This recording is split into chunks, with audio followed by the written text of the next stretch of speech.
Hi. Oh, wait. I have this. Hi. Welcome to the new toy room. I have I've made a video in the new toy room. The last video I did with my wife, but there's more things on the shelves now. There's people in chat. How's it going? DJ Ronan is in chat. He brought everyone into the office this Saturday to discuss. Is this on? It's on. Do I sound okay? Do I sound good? I don't know. I can't hear myself through the speakers, so I rely on you guys to tell me how it's sounding, because to me, I'm sounding fantastic. I just sound like me. Anyways, first item of discussion. I'm glad that you're bringing this up. I've been meaning to bring this up for a long time. Have you figured out the right mix of ramen to plastic? Yeah, it's a good like 66 to 33%. So.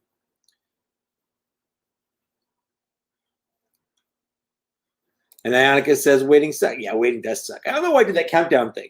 I've never done that before, I don't think. But it's part of the software process. And I don't know, it just seemed like the thing to do to get you prepared for the fact that this is about to happen. And then it happened. Spoiler alert. Eli Nerdwriter, what's up? Louis Fears, how's it going? Rhino Hobbies, how you doing, Brandon? We got Bumble Bay. I like that name. That's a good name. Lee Wilkinson, how's it going? JR is here. How you doing? Mike, you sound like a large man who reviews toys. I guess that's accurate. So thanks. What's up, Miguel? How's it going, buddy? Long time. Justin B. This is fun.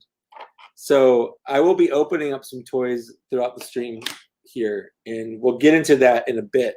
But I will be using this handy dandy little box opener. Now I used to use box openers all the time back when I worked at like Fry's Electronics and stuff. I was a stalker there when I got hired.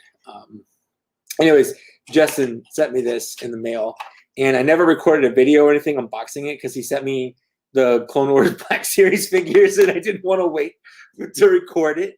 So I just opened it up and said, "Oh, this is fine. This is good." So thank you, Justin. I just wanted to point that out.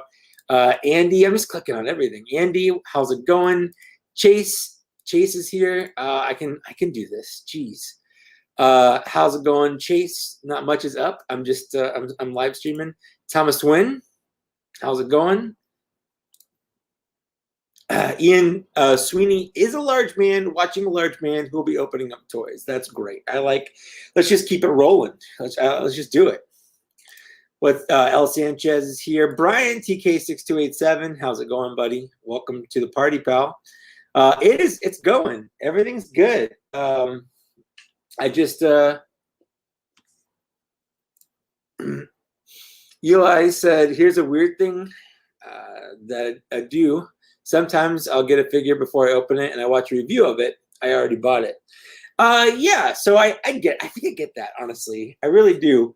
Because you kind of want to prepare yourself for kind of what to expect. I do that with expensive Transformers. Like, I'll buy like a masterpiece or a third-party Transformer. You know, I'm dropping like $100, $150, sometimes $200 on a bot. And I don't want surprises. I don't want to break anything. So I'll watch reviews and, you know, transformation videos and stuff because I don't want to mess up my expensive toy. I don't do that for like Black Series figures or like my Joes. Ow, I'm just hitting everything.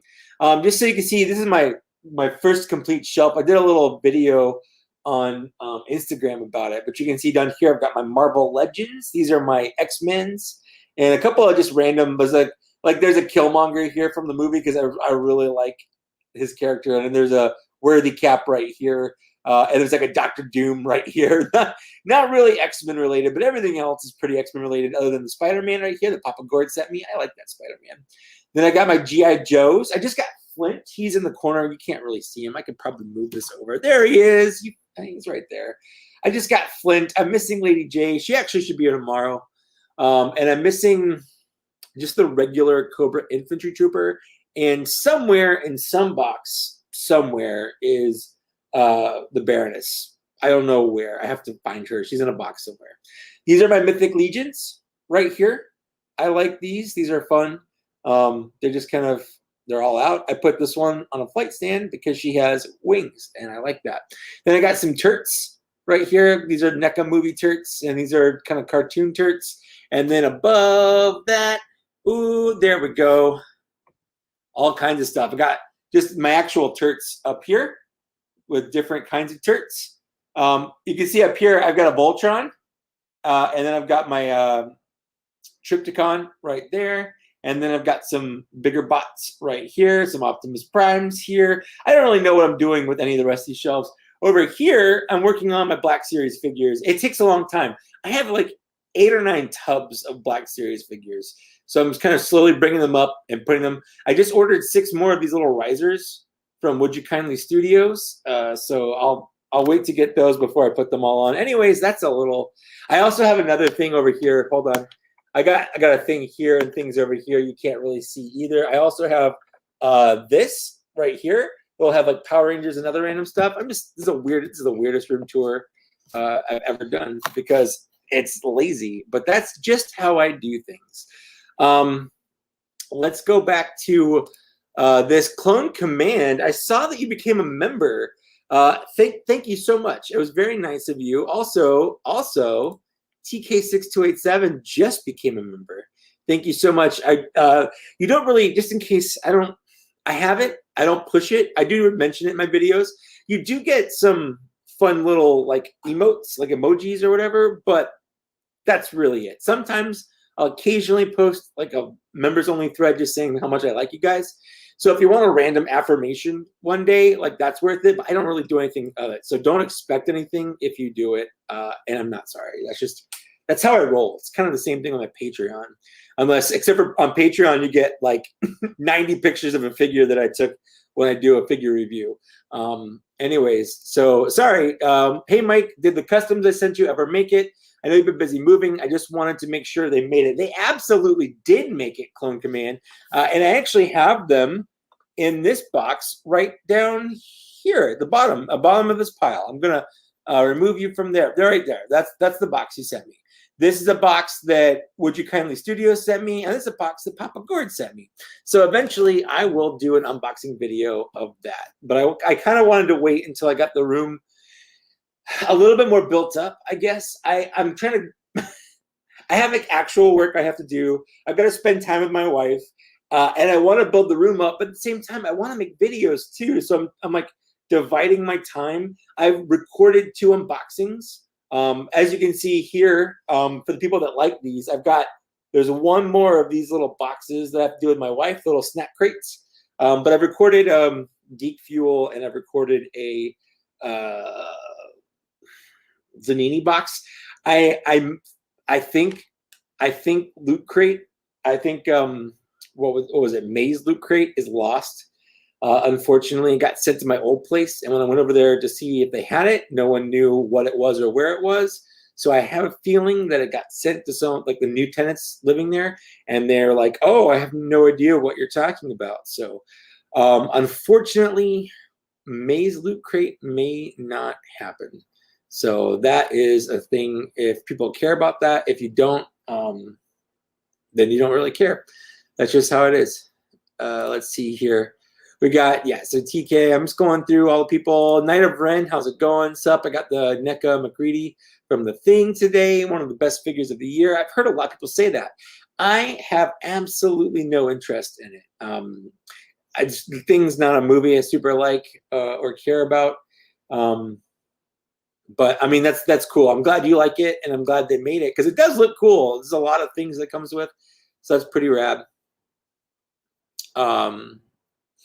So everyone's kind of talking about how good the room looks. I'm glad that you guys like it. What's up, Andy Davis? Dagupa here came in time for NECA movie turds. Yes, you did. My Figure Culture, how's it going, buddy? Welcome to the party. Going back over the TK6287, becoming a YouTube member. That's really nice of you. Thank you for doing that. Let's see what we got here. The only affirmations I need is that of my dogs. That's fair. Dogs give the best affirmations. I will argue that as much as it's great getting a dog's affirmations, getting a cat's affirmation is even better because it's harder to do, so it feels like more of an accomplishment. But either way, it's really nice. Prophet 924, Mateo Potato, how's it going? I'm glad they're coming along. It's a work though. It's a lot of work that I'm having to do. So, you know, getting it down. Lily's sour face from the last snack video is a top 10 moment. Yeah, that was a lot of fun. I definitely wanted to highlight that face because it was pretty good. I'm glad that you appreciated that. So did my nephew. My dad sent me a text saying that my nephews watched that clip like all day because it cracks him up so much. Lily is hanging out with some of her friends, teacher friends and stuff. We spent all morning cooking. We made polenta. So it's like grits, basically. Fancy grits with vegetables and I think sausage in it. And then she made some brownies and she went to a friend's house to spend time with them. So I'm all by myself and I've spent all morning sprucing up the toy room as much as I could. Which really, what I really did was I watched Brooklyn Nine-Nine. I put it on in the background so I could work and have something going, you know, to kind of just have something on while I'm working. And I keep stopping to watch Brooklyn Nine-Nine. So I maybe I should pick something else. It's not as distracting because it's a really funny show. Have I watched the Friends reunion by any chance? I have not. I'm not against watching it. I've watched all of Friends. In fact, back in like I think was it 2016 or 2015? Lily made me watch all of Friends. Whenever they put it, it was on Netflix. That tells you how long ago it was. But we watched all like whatever 10 seasons of Friends. Yeah. So who's excited for Star Wars announcements on the 9th, next Wednesday? I don't know if I'll be available to watch it. I've got some work stuff going on Wednesday. So we'll see. I might not do a video on it, but I mean, I'll be paying attention for sure. I just might not be able to comment on it because for some reason my boss is like, the 9th, we're doing these things. And I'm like, great. Of all the days you could pick, you pick the 9th. Thanks. Let's see here. Gotten open Crosshairs the other day. I'm looking forward to seeing your thoughts on him and the other batch that they're coming. My Bad Batch and Clone Wars shelves are all up here, kind of tickling them right there. I like them. I'll definitely give my opinion on them. I have so many reviews to do. Oh my God. I got to do the 4 Clone Wars figures. I definitely want to do the Bad Batch figures. I definitely want to do the comic figures. I want to do everything. It's really, really hard. But I'm going to do them. I'm just going to buckle down. Once I get kind of settled, I guess, and I can, you know, kind of give it the effort that I really need, so I'm not distracted. Definitely will do that. Papa Gord is here. What's up, honey bunny? How you doing? Yeah, just me and the cat. And the cat is in the next room sleeping on our chair. Ever since we've moved here, she's claimed a chair she's never cared about before. We have like a loft upstairs. That's where the TV is.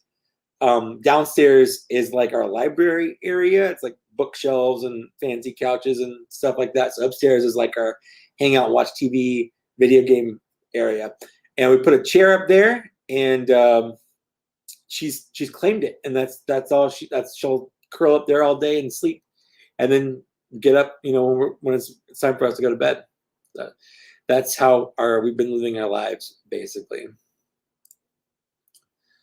The new toy room is different. It's brighter. Yeah. It's actually a smaller window, believe it or not, but it faces a different direction. So I guess that's what that is. What's up, Kyle? How's it going? Darth Vestius, thank you. I'm really trying. Dude, Matt, I'm proud of you for getting back into doing videos. That's fun. Stumbler's here. Oh, Stumbler. Oh, I was going to wear my G.I. Joe helmet, and then I forgot until you just got here, and now it's not as fun. But that's fair. Apparently I pinched someone's butt. Justin B, I 100%. I get that. Especially after I'm glad all the Joes went up for pre-order. Just the roadblock on Friday. So there's that. About to go through the headache that is tearing down my collection, putting it back up. I might also have some fun. Yeah. That's it's a chore to take all your toys down. You got to put them someplace you care about. You got to take care of them. You got to keep them organized. It's a lot. It's a lot.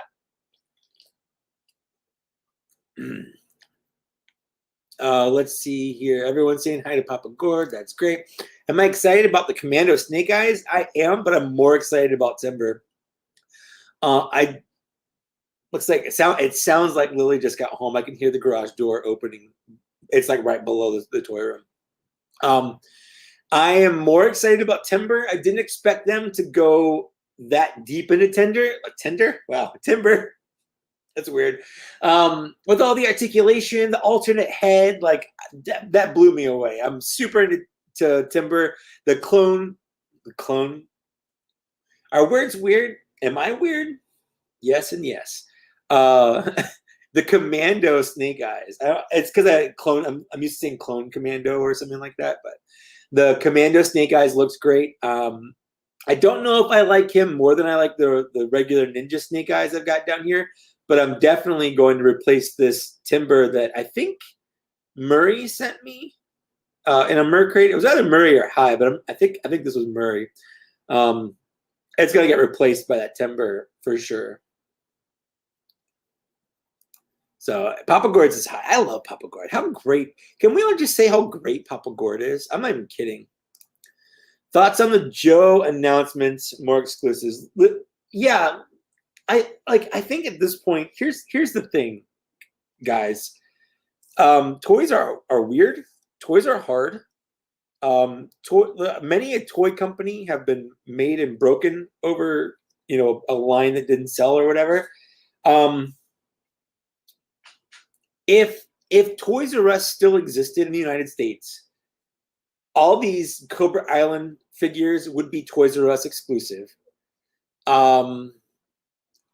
Because most of the G.I. Joe lines before, like when they were 3 3/4 inch, when Toys R Us was around, they were all pretty much exclusive. So I know it sucks. Target sucks because Target doesn't really care about toys, whereas Toys R Us cared about toys. Target doesn't give a crap about toys. But I know Hasbro, I don't know this for a fact, but I'm just guessing. Hasbro is looking for some kind of retail partner to help because, they weren't sure that the 6-inch Joe line would take off. So I'm not defending them. Target sucks. We all know that. The distribution sucks. But I have a feeling without the Cobra Island figures, I don't think Hasbro would have done the G.I. Joe figures in general. So it's kind of a necessary evil. It's awful. And I really hope that they fix the distribution problems and reissue a lot of the things because it's really bad. I think people are being obnoxious about it.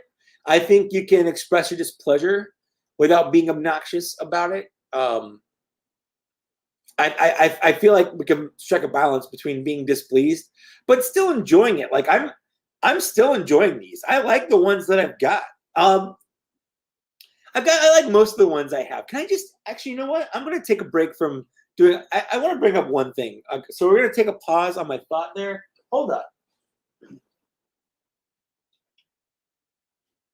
This is especially true on Cobra Commander here. A lot of people, myself included for the most part, a lot of people love double jointed elbows. And I get it, but at the same time, when you have double jointed elbows, you get bullshit like this. This looks terrible. That's not what an arm looks like when it's bent, but it is what a double jointed arm looks like when it's bent. If I could ask Hasbro to change two things about the G.I. Joe line, ditch the double jointed elbows, just make them have deeper cuts, longer joints, whatever. So I know they can do it. But number two, all of their wrists move like this. And they really, especially for the rifle holding hands, their wrists should move like this, not like this. They should move like this. So little things like that kind of bug me a little bit, and that's my diatribe.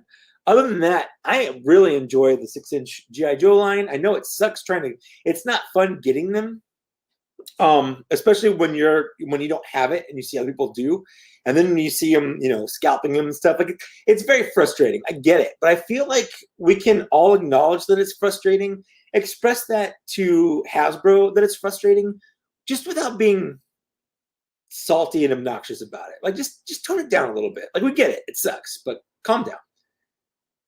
And for the people that asked, Lily's here. Oh, hi. Hi. And she brought me brownies. Yeah. They're kind of soupy. They are kind of soupy. I kind of ate. I can tell. some of them out of the pan. I can tell. It was literally like brownie soup, and it was so good. Okay, yeah, I don't know what happened there. Yeah. Yeah. Hi.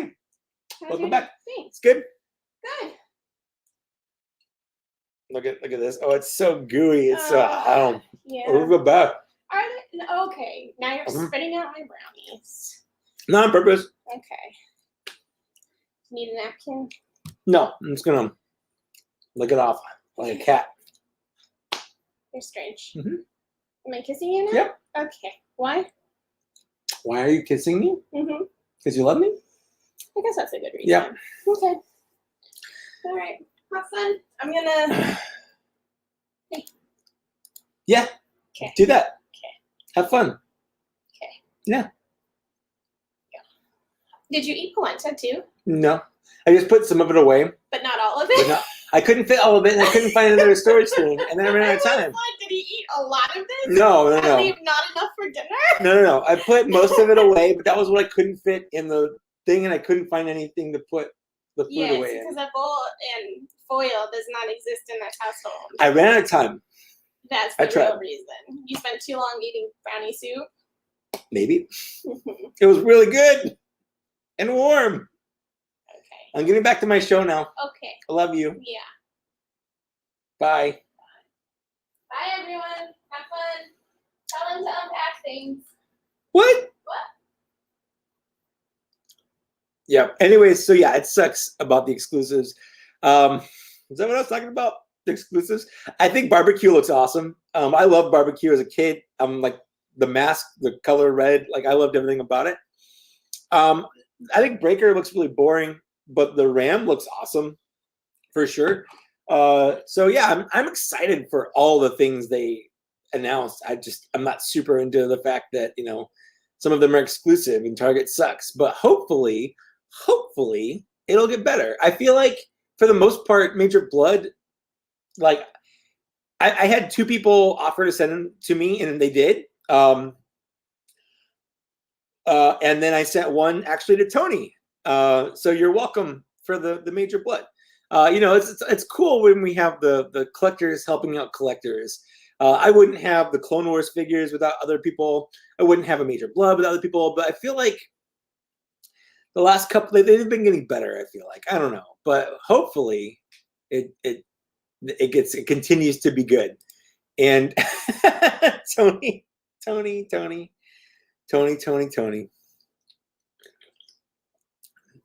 Well, I'll put a pin on that, but I'm not ruling it out. So give me a second there. Deluxe. Oh, dude. Well, first of all, Deluxe, welcome to the chat. I agree. G.I. Joe needs more hands. When they first brought out the Snake Eyes, the Deluxe Snake Eyes, the preview Snake Eyes, and he had, 2 extra hands and a bunch of extra weapons, it set the bar for me really high that I feel like no other release has properly matched yet. Because I was hoping we were going to get a lot of those alternate hands and heads when appropriate. Definitely, like, barbecue needs an alternate unmasked head or a removable helmet. But I prefer alternate unmasked head. Like, Cobra Commander should have come with, his helmeted head and then a masked head. You know what I mean? So they definitely, there's issues with G.I. Joe. It's not perfect by any means, but I'm happy. I'm happy with it for the most part. I'm going to go back up here and look at some things. I love that everyone's leaning into this the Papa G-string. The Papa G-string, I think, like, that is better than anything I've ever put on my channel, period. So Papa G wins YouTube. At least he beat me in YouTube just with that. So that's awesome. I love that. I gotta ask, I stayed away from all the reviews, but I can't resist anymore. What are your thoughts on the new Clone Wars Echo and Pilot Hawk? I like them. Echo I thought was going to be my #1 figure of the year, but he's not. But he's good. Very, very worth it. The Clone Pilot, the Hawk, it's fine. It's nothing. I want Clone Pilots, you know, but he's not anything groundbreaking or anything. It is nice he's the same body as Commander Bly, I think. It's so weird how many different clone trooper bodies they have made, especially just in the last year or two.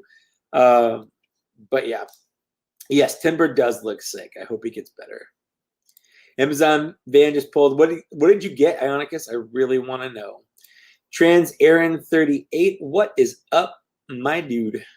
Welcome to the party. Guess who got Kingdom Primal recently? It might be one of the greatest War for Cybertron figures. I actually agree with that. I think pretty much all Kingdom, War for Cybertron Kingdom is the best line that Hasbro's made Transformers-wise in the main line. Tied, because it's kind of the same thing, but tied with the Studio Series 86. Those are some of the best bots we've ever had from Hasbro in a main retail release line. Are they smaller? Yes. Are they more expensive? Yes. But I feel like they more than make up for it with their transformations and their looks for, you know, both alt and robot modes. Definitely. Yes, Targetto sucks hairy crappy butt. We all agree there. Yes, thank you, and I love yeah. We all know that. So Alex Baldwin's a Transformers guy. Cobra Island stuff is locked in Canadian Toys R Us's, but I only ever see the case get shelved and nothing more. I mean, yeah, and that's like the other thing that I kind of was talking about. Like in Canada, they're all Toys R Us exclusives. They would have been here in America too had Bain Capital not tanked Toys R Us. So I mean, that's just another thing that Bain Capital has taken from us is, you know, better distribution on our GI Joes. Apprentice Ewok, welcome to the chat. How's it going, dude? Blue Harvest Toys, how you doing, Mark? Welcome to my channel here. Target pulled through with the Marvel Legends Villains wave today. That's awesome. I'm glad that you got those. They look great. Yeah, it's crazy how few figures we've got. I feel like last year we were almost at 100 figures in the Black Series. This year it's far less, and I honestly kind of like that, but I feel like we've gotten fewer original figures than we did last year. Yeah, the holding gun hand should definitely pivot up. That's not the motion I meant to do, but yeah, we all know what. Love that you said about changing to the Joes that need to be made. Yeah, absolutely. It's they're not perfect. I think it's important to be able to say like they've got problems. These are the problems, but just because they have problems doesn't mean I can't enjoy them. I think it's important to be able to. It's just like, you know, just because there's movies I like, I don't think they're the best movies ever made. I like lots of movies that are dumb or flawed. Just because you like something doesn't mean it's inherently great and perfect. And it's okay. It's okay to be able to kind of, you know, say that. Yeah, Stumbler, it's crazy how many figures Marvel Legends has put out this year. It's nuts. It's bonkers. That team is just nuts. It's crazy. It's like I'm just going to keep saying those two words over and over again because it's true. Flint and Firefly just added to the collection, so damn good. Yeah, absolutely. Flint is great. He's weird without his beret. Like, so hold on.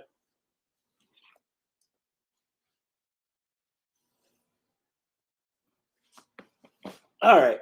So he's like, without his beret, he's just, I don't know. It kind of looks like a douche. Like, I don't like that. But then as soon as you put his beret back on, it's like, oh, there you are, Flint. Sure, that's exactly what we need. But he looks so good. I like that shotgun is articulated. Like, that's neat. And there's a lot of fun things about him. He's probably my favorite Joe right now. Let's see here. Let's go down. Mike's rant on classified figures has described how I feel about the line. Good figures, not great distribution, and people are complaining too much. Yeah, absolutely. I'm glad that we all agree on that. Let's see here. I missed so much. Crazy 8360, welcome. I know it's crazy. This year is just flying by.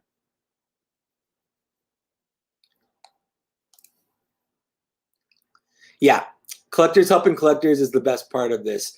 JT, how's it going? Welcome. Mike needs nipple tassels. I don't necessarily agree with that, but I don't necessarily disagree with it. Hyperspace Vault, welcome. All right. Man, you guys are just kind of Papa Gord has a G-string. Mike needs the monthly Mike case. I agree with that. Siege and Earthrise are great. I just think Kingdom is just so freaking good. I'm not going to I'm opening toys, Lily. I'm not putting toys away. And I'll do that after the stream. No, I'm gonna be opening toys up so I can put them on the shelves. Yeah, the shelf over my right shoulder here. I'm assuming it's my right shoulder. It's a good shelf. It's a great shelf. I'll show it again. I'll show it off. It's great. So we got my movie turts up here. Unless you mean this one, I don't know. But so far, in my old room, this is my least favorite shelf. Right now, it's my most favorite shelf. It's a great shelf. Let's see here. Paragon Fuzz, would you like to see Black Series make a dirge, and whether it would be Legend style in 2003 Clone Wars? Yeah, absolutely. I would 100% buy dirge. I think they just put him in the comic book, which makes him canon again, which is great. But sure, I would like dirge. Whether he's a 2003 version or a different version, like I'll do it either way. That's all good. Sebastian Benoit, hi from America. Bonjour, just like Stumbler said. Yes, Prophet. Screw Bain Capital. Bain Capital is the real perpetrator here. What's the most recent old figure you've gotten? For example, I released a Universe Hound. I honestly don't know. I don't really buy old figures, if that makes sense. I don't think there is one, but what I want to do here, love to see a 3-pack Dreadnought set. Absolutely. Was it Buzzer, Torch, and I can't remember the other guy's name. What is he? A blowtorch? Torch? Buzzer? What? I can't. What? I'm gonna look this up. It's gonna bug me if I don't look this up. I should know this, and it's really, really embarrassing that I don't off the top of my head. Ripper, and Torch. That's it. So embarrassing. Yes, everyone. I knew Stumbler. Stumbler's my go-to. Whenever I don't know something in an unboxing or whatever, Stumbler is always the comment that I knew would get there. So let's that's sad that the emotes don't show up as the actual pictures. That's really sad. But welcome, Seth. Welcome to my live stream here.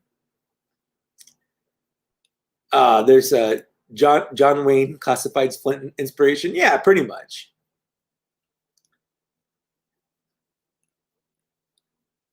All right. Oh, Linda's here. Welcome, Linda. How's it going? So yeah, let's open up a toy, huh? I've got a bunch of things to choose from, so I'm gonna give you guys a second. Do you want me to open up a Mythic Legion, a Ninja Turtle, a Black Series, or a Transformer? I'll give you guys a minute. Just type it out in chat.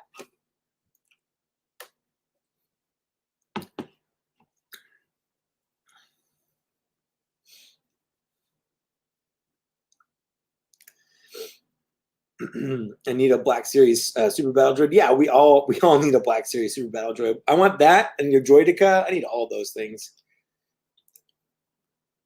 So far, we've got like one of each except for Black Series. That's weird. If I don't have any Joes to open, I just got Flint yesterday, and Lady J's coming tomorrow. And at some point, I'll get my Cobra Infantry Troopers or whatever that I got, but who knows? Let's see here. Michael Cherry, hi to you, Oklahoma. So I got what? Three for Transformers. Got a couple Mythic Legions in there. What's my shirt say? My shirt says social distancing since 1985. I don't really know what 1985 has to do with it, but social distancing champion of the world, I guess. Oh, right. Yes, I did get Major Blood. Thank you for asking.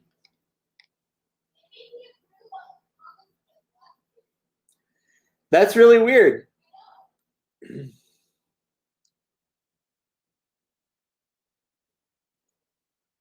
So what do you think won? Because the Black Series aren't showing up because you had to approve them. Hold on, I can just look at it on this. There we go.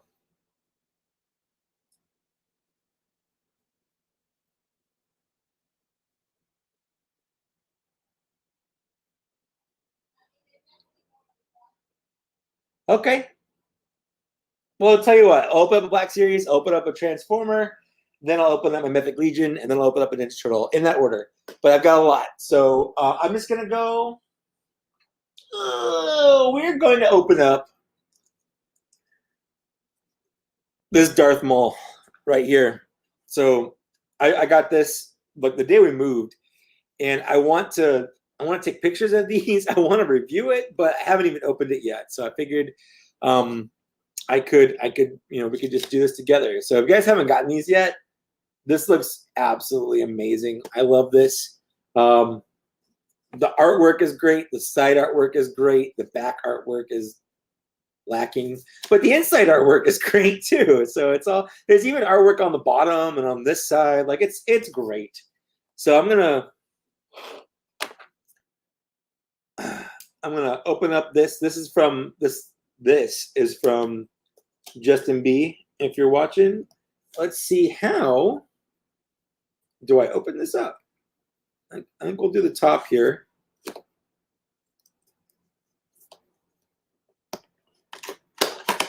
There we go. I chose wisely. And that Black Series book series, it should have been Mara Jade instead of Luke. I agree with that. I think it would have been fine had they reused the Jaina Solo mold. I would have appreciated that more than the repainted Luke that we got. But I'm happy that we got the Ysalamiri thing because that's going on my Thrawn, like for sure. Yes, Luke does have 2 comic book releases, one Legend and one not. So, all right. Let's, there we go. Put this tray back in here. Tray bien.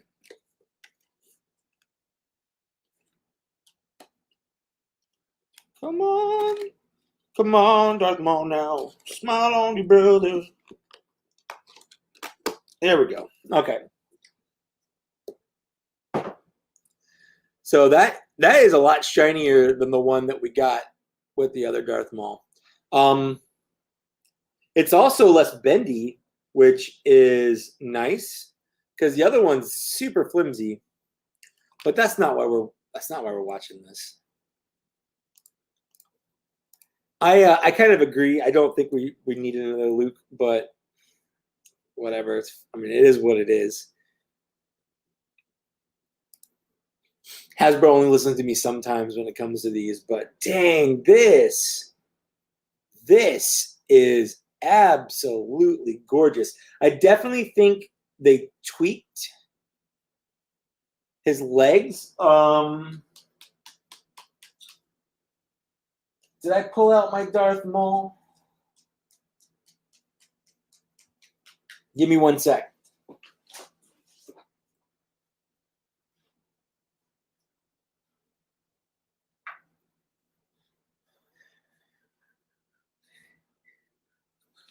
All right. So there's, this is kind of how this figure's gone. First we got, this is like the very first figure I ever bought. I bought it from Target back in 2013. That's how long I've had this.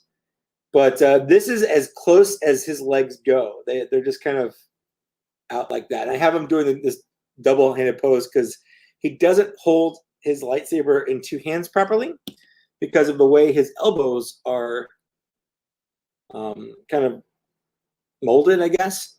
But you could definitely see here his legs don't have, they're not standing as far apart, which is great. And you can also tell because Darth Nihilus uses the same kind of lower body structure there. So that's kind of nice. I'm glad that they didn't, I'm glad they fixed it. But what's really nice here is the head sculpt. That's gorgeous. But the upper body is great too. We got butterfly joints. We've got great elbow bends right there. We've got this movement instead of this movement. Not great, but not the worst. It's not a deal breaker or anything. And some decent torso bends right there. We can get some pretty good. Even the head moves really well too. So we have the newer style head and neck joints, newer style elbow joints, newer style shoulders. So basically, he's a brand new from the waist up, and then sort of a reuse from the waist down. But they tweaked it so his legs stay together. So that's fine, absolutely fine.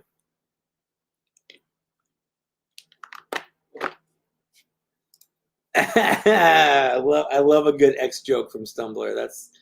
That's the stuff that gets me up in the morning right there. That's the whole reason I even stream, to be honest with you.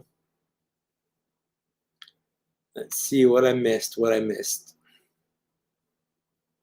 you show us the mall box? Yeah, I did that. I did that without even reading it. So yeah, I'll do it again just in case. I would love to get like this with lower leg parts. That'd be great. So the face just looks so much better too. Oh, I like the darker red of the paint on the new one is also, I think, better. But yep, so that's good. That's all good.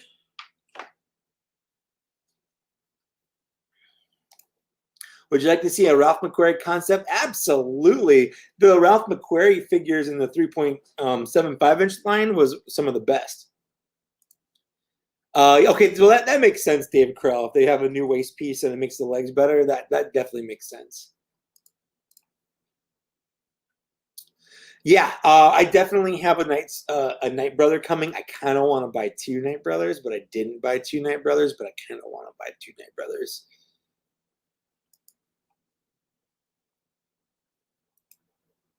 Centurion's Corner, what's up, my dude? Rhino wants to put Zero's legs on that Maul. That actually would be a really good custom. For sure. Okay, so we did a Darth Maul. Put that on the ground. I said Transformers next. I only have 1 Transformer here, so don't get your hopes up or anything. It's this that I found in the closet when I moved. I've actually never owned Blaster before, so I kind of just wanted to open them up and play with them for a little bit.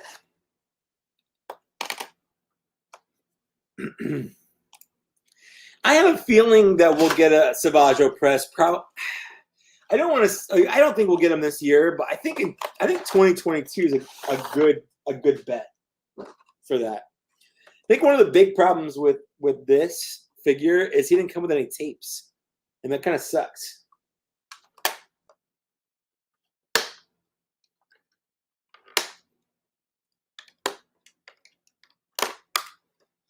All right.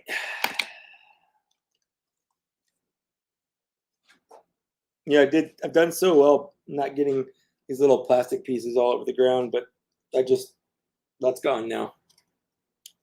Anyways, this was sent to me. I think this was sent to me in a Mer crate. So from Murray, he got it for $1 on clearance. So like, great. Like I said, I've never actually transformed this guy before, but it's a G1 transformer. It can't legally be hard. That's what she said.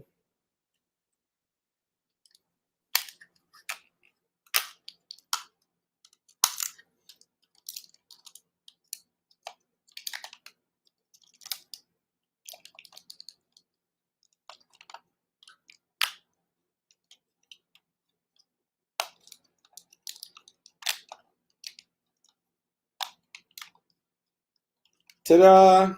Like, I mean, I'm really good at Transformers, guys. I don't know if you know this about me, but I've been doing Transformers for a long time. I know this might not be the thing that everyone wants to hear, but for me, G1 Transformers, like, I don't want my shelf space taken up with these, if that makes sense. I don't necessarily have anything against them. I used to love these things, but I like newer Transformers because they look cooler. Like this,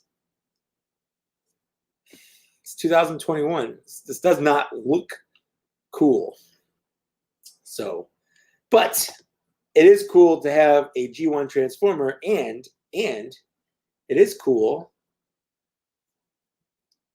for bots and shots, and you'll definitely see this on bots and shots in the future.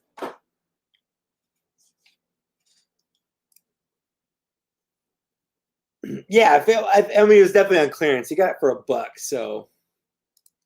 Spinister is one of your favorite and best in the line Decepticons. Yeah, the Spinister, the War for Cybertron Siege Spinister is great. Mr. B, hello, welcome. When you get the Night Brother, can you take a lightsaber from another mall and give it to the Night Brother, make him Savage until? Yeah, I mean, you definitely can do that, sure. I feel like Savage is bigger and he's wearing a shirt, but you definitely can.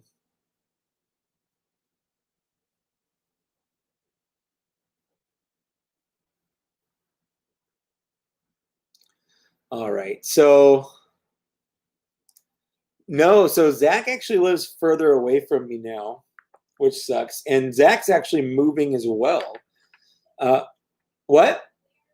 Oh, they moved. Zach moved all already, so they moved even further. But our new place is a 3-bedroom place, and when Zach comes over, he has a bed to sleep in here. So if we put the room together, we put the bed together, eventually, theoretically, he'll have a place to sleep that's not a couch. I love the new crib. It's great.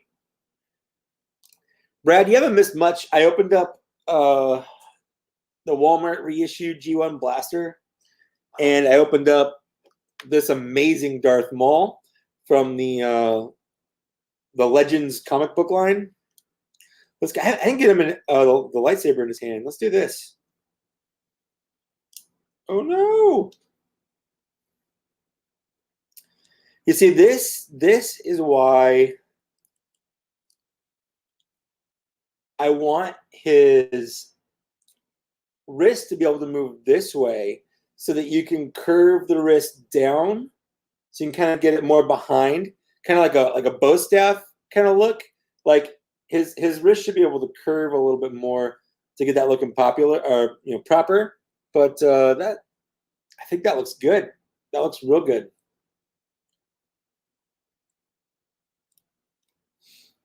Definitely has a Ray Park feel to it, if you know what I mean. So that's what you missed so far. Zach can curl up. Actually, we don't even have a cat bed. Our cat just sleeps on our bed. Real bros have a second bedroom for each other's houses. That's actually not entirely wrong.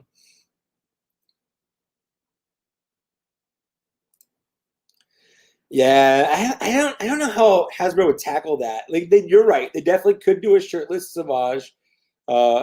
It sounds like you're just churching up Savage, which is, I guess, what you are doing. It's what Clone Wars did.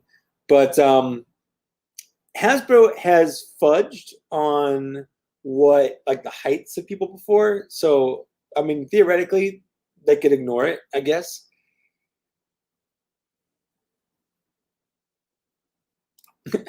Third bedroom equals Boston Shots recovery room. Yeah, we'll have just an IV kind of hanging out in there. Part 2 of Unicron is dropping as soon as we film it. So, at some point.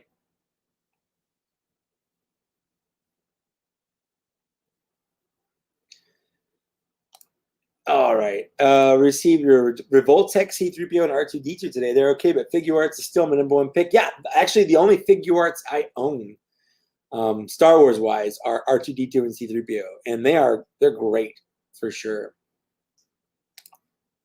Yeah, exactly. They could pull an IG-88 on Savage. There's a couple of figures I feel like aren't as tall, or just aren't their right heights. My room is bigger. It's about, I'm spinning. It's about the same, like deep wise, like this way, but it's longer, which is nice.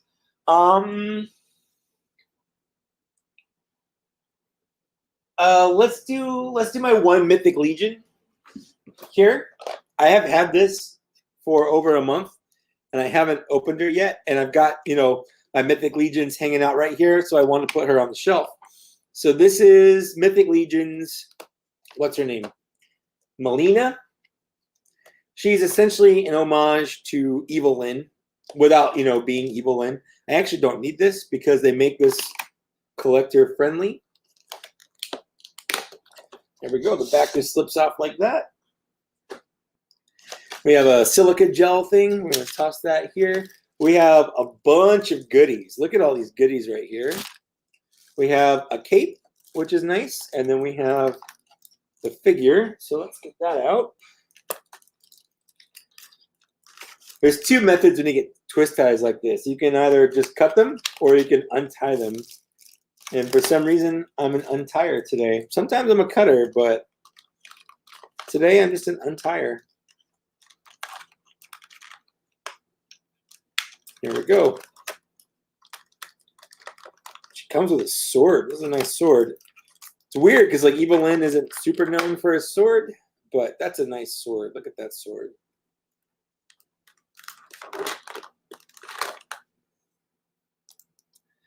Completely agree. Hasbro could definitely learn from this packaging. All right. Eli Nerdwriter, you have a great day. I loved the latest episode of Bad Batch. It was so good.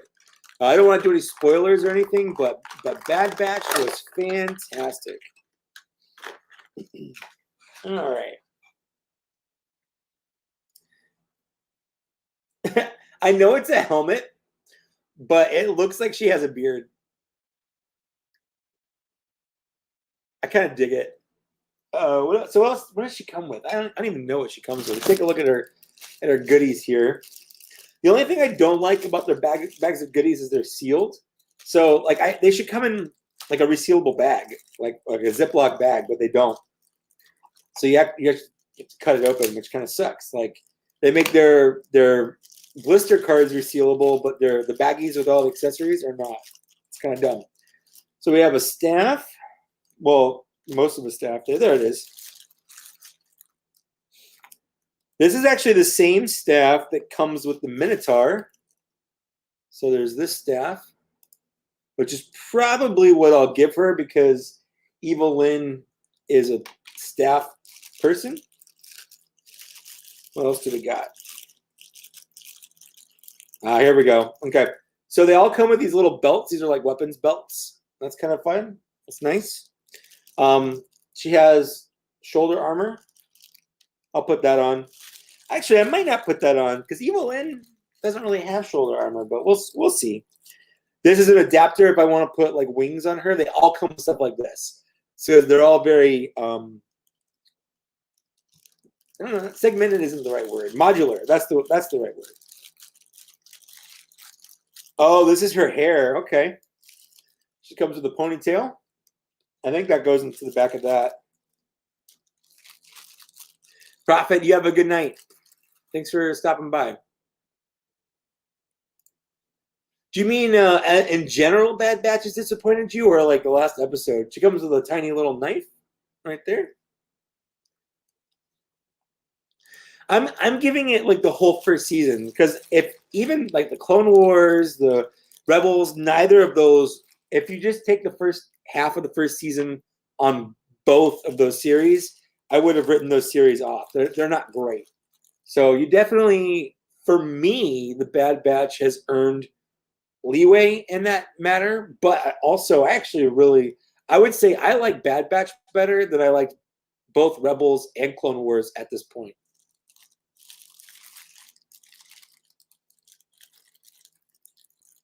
All right, I gotta stand there. All right, and then we got a little sheath for the knife, like that, so we can put the knife into there. That's kind of fun.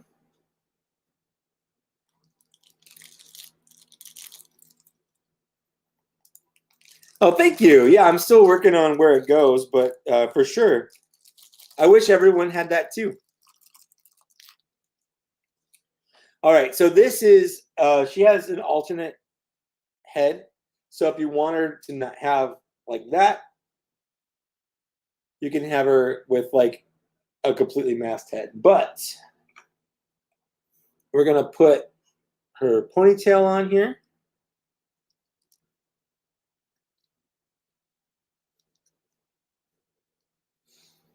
Like so. There we are.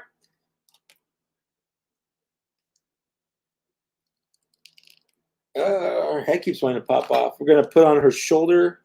I think shoulder armor looks awesome. I'm not like, I know Evil Lynn didn't really have shoulder armor, but I think it looks better with it.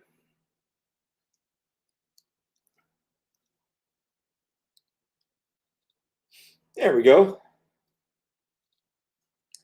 There we go. That looks great. That looks awesome. And then we'll give her a staff. She'll be infected with it. She will have a staph infection. LOL. There we go. So that's my Evil Lynn. And she's going to go, there we go. She's going to go on my shelf right in here somewhere.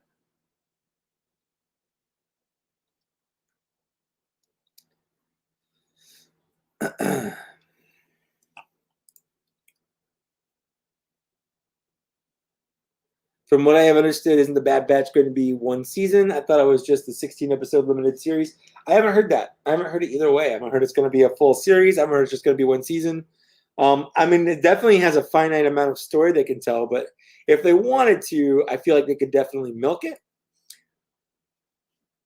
I'm not going to say anything specific, but they definitely got me worried for Wrecker. That's for sure.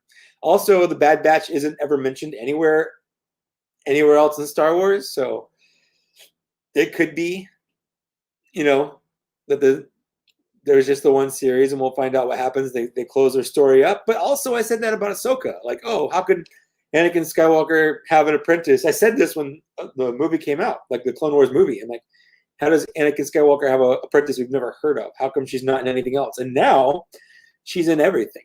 So they can always add it in. They can always add it in.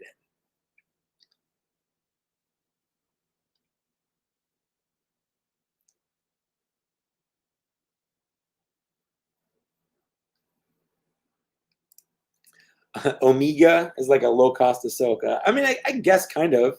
I like Omega. I keep saying Omega because that's how she pronounces it. I like her better than I like Ahsoka at this point.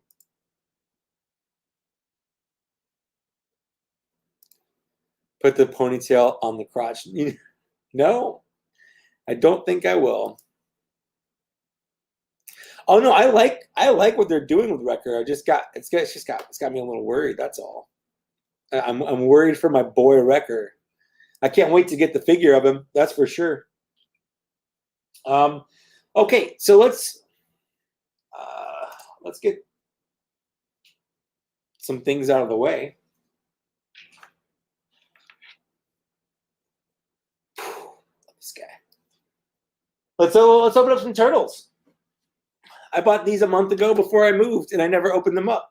And I've got spots. I've got space for it up here on my Turts shelf. So let's go ahead and open up some Turts. Let's see what they come with. So these are the two punk frogs, but I don't know why they called them that, because these frogs are anything but punk. They are a laid back stoner, like surfer. They're not punk.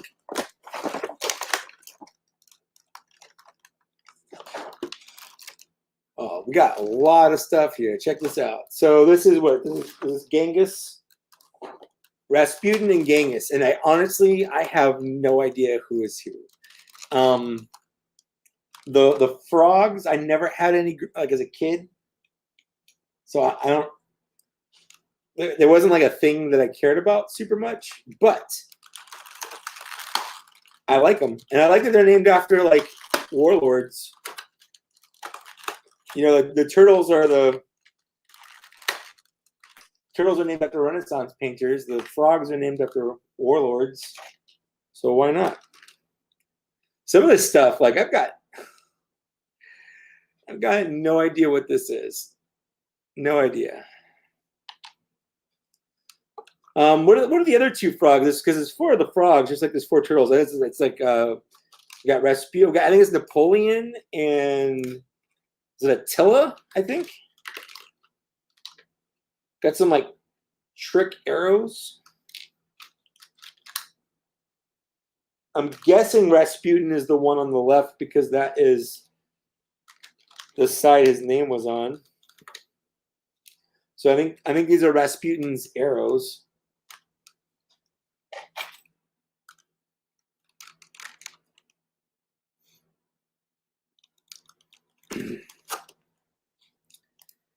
JT, well, first of all, it's a little spoiler territory, but I'll allow it. I hope you're wrong, but I wouldn't be mad if you were right, I guess.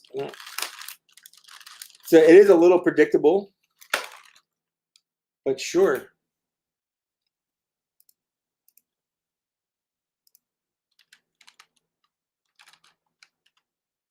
Man, they really put a lot.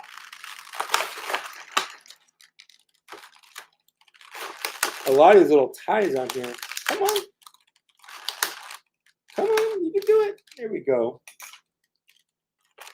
All right. So let's get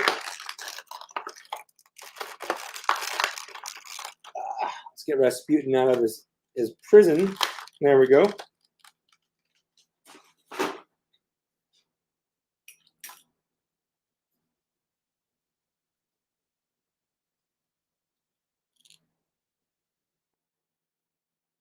I don't know if these were ever in the comics. These were definitely in the cartoon, and they definitely had a toy.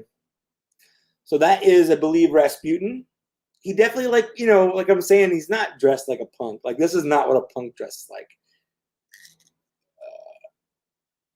I like him, though. He's like an anthropomorphic frogs. It's a hard word to say.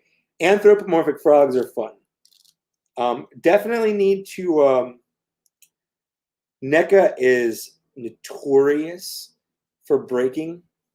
So before I do anything crazy here, I definitely need to hit these with a hairdryer to kind of heat up the joints. Now he comes with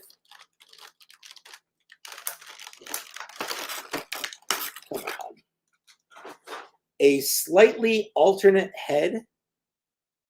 And we're talking slightly here. Like, He's smiling. He's kind of grimacing, but like it's not that different. Why would you even bother? Why, like, that's too, I hate it. That's one of my biggest complaints with toy companies when they do an alternate head where the alternate head looks identical to the non-alternate, like to the other head. Well, that it was the Ego, the Marvel Legend Ego, like had two heads, but they both look the same to me. Why? Why do that? Anyway, so then we have, he's got a little bow and arrow there. He's got some arrows.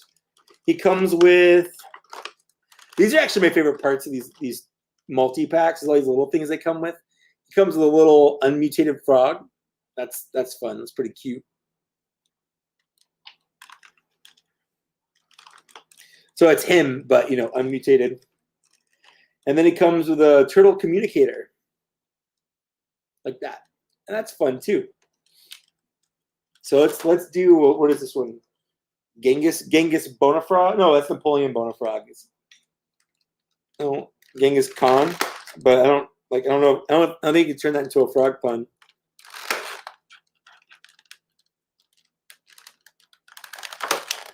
Trying to get this without actually damaging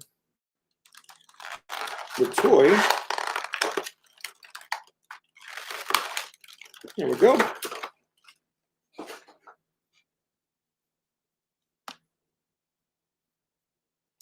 Yo, Darth Rock, what's up? Welcome, man.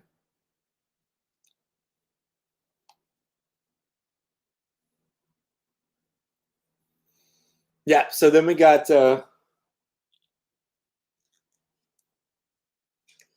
Genghis, who's basically just a palette swap version of Rasputin here. They are the exact same toy, just in different colors. But that's kind of what the Ninja Turtles are, right? They're frogs. They're punk frogs, but they're just palette swaps of the same thing. He's got a little loosey-goosey on these legs right here, so I'll probably have to hit it with my my Kiki Fix Loose Joints, which I still have packed away somewhere.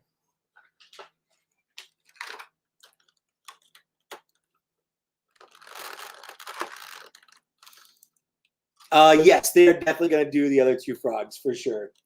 I mean, I don't know that. I can't say for sure, but I don't know why they wouldn't do the other two frogs.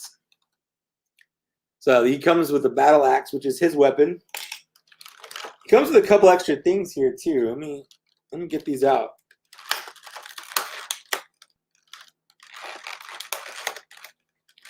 Come on, there we go.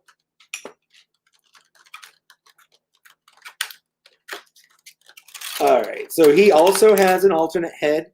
It's the same smiley head because they have the grimacy one on him. He comes with a disguise. That's kind of fun. We'll put that on him in a sec. He comes with a little version of him, but not mutated. And he comes with a turtle communicator as well. So let's where'd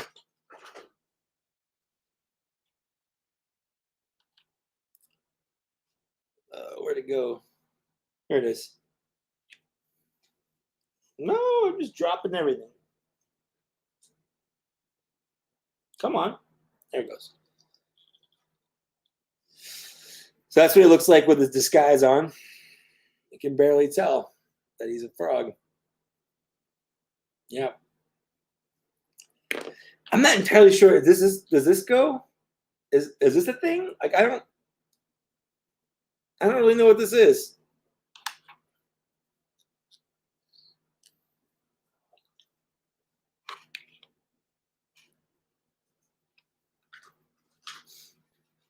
All right, and then they've got a bunch of hands underneath here. I'm not going to pull them all out, but I am going to show the tray to you.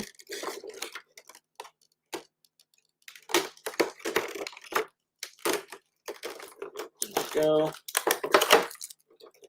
There we are. Okay. So they come with a bunch of hands as well, which every toy should. Every action figure should. Extra hands is a thing that everything should come with. Stumbler, you have a great night. A basketball net, I mean, kinda. I can kind of see that. But like, why? Like it looks like it's something that should go on their head like this. I don't know, is it like a I don't remember. Honestly, I have no idea.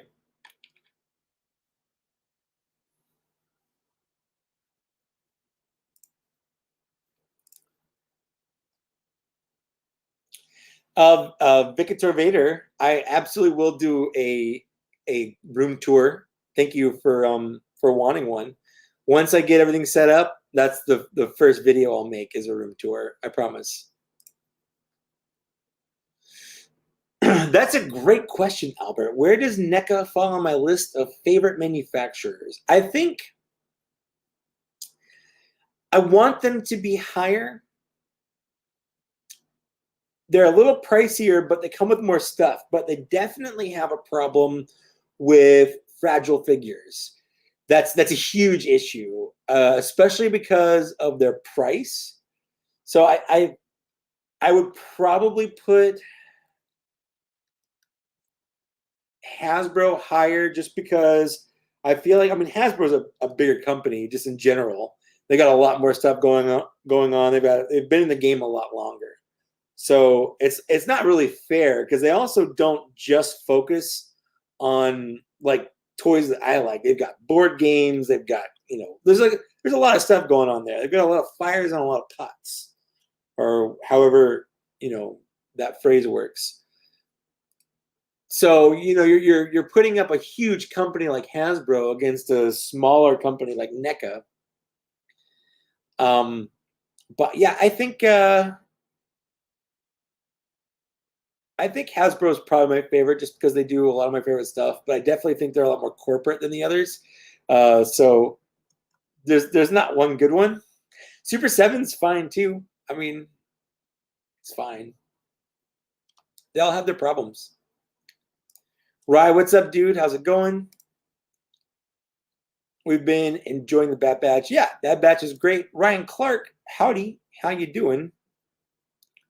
And I don't know if I've missed anyone here. There's a lot of things going on, and I've missed a lot of people for opening up toys.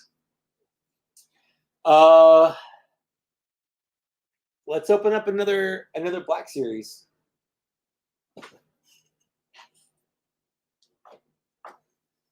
Let's do Jackson. Why not? Yes, 1000%. I'm getting Goliath. That's not even a question. Of course, I'm getting Goliath. Goliath's great. I'm very very much looking forward to what else they're doing. I don't want to say I'm all in on the line because I don't need another line to collect, but that's definitely.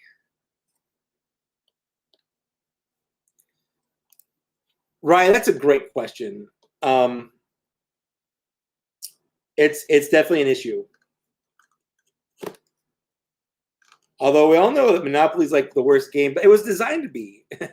A lot of people don't realize Monopoly was designed to be an infuriating game because it was a critique on capitalism. It's just a fun fact about the game of Monopoly, showing you the dangers and frustrations that come with capitalism.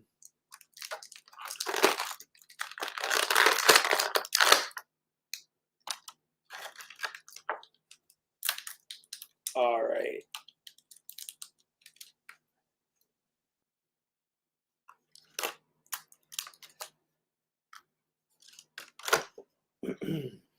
So this is Jackson. He is a space bunny, and for some he's existed in Star Wars since the original Star Wars comics from Marvel back in the 70s and early 80s. Pretty sure that Jackson first was shown off in like 1978. So in some senses, he predates even like Boba Fett. But for some reason, they use a more recent comic cover from the newer IDW Star Wars Adventures comics, and I have no idea why. This is bizarre because there's classic Marvel covers they could have used, but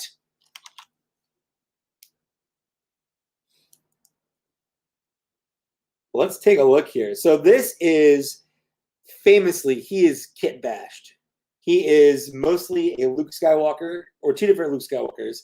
They took the Luke Skywalker X-Wing chest and hands and arms, and then the Tatooine Luke legs and probably lower body, and they mixed and matched it, painted it different, and added a bunny head on it. He's got fun little spikes on that bunny head. He looks mean. I like that face. It doesn't look like Star Wars though. It's so weird. Like that just doesn't look like Star Wars, but it is. I think that's why it's so weird for a lot of people. He's got these little blasters. I think these are the same blasters that Jaina Solo came with.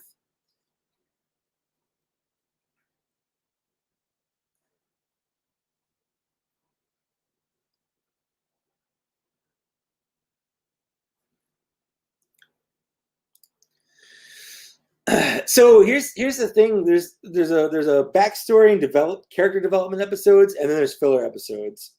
Filler episodes and build-up episodes are not the same. So people calling this the latest episode of Bad Batch a filler episode is wrong, because filler episodes don't, they put everyone back at square one. Like they don't do anything to further anyone's development or story. And I don't feel like that's true for any Bad Batch episode so far, for the most part. Some more than others, but I definitely feel like they've gotten a lot of weird hate because of that. But I agree, they're building towards something, and I'm looking forward to seeing what's going on there.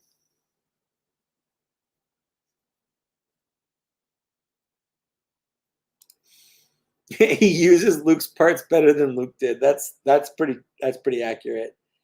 It actually is pretty accurate. He looks like he was born with these parts for the most part.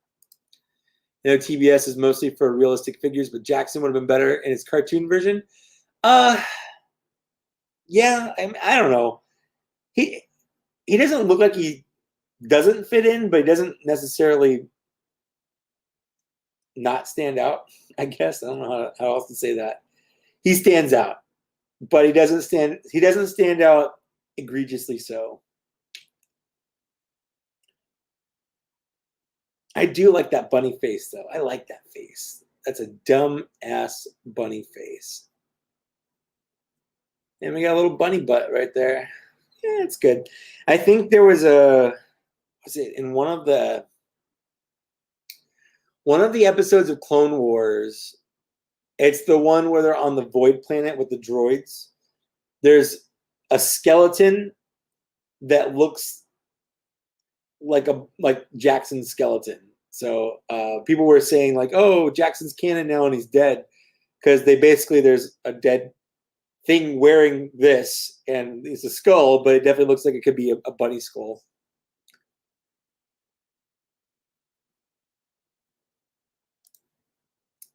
Echo absolutely did steal the show. I agree with that. So it's not though. Bucky O'Hare, while he was created before, his comic and his fame came out after Jackson did. So if anything, Bucky O'Hare is their version of Jackson.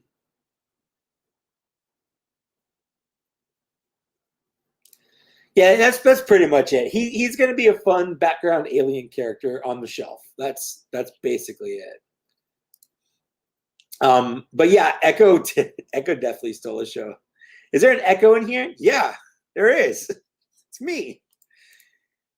Yeah, fine, Tony. Hold on. I'll be right back, everyone.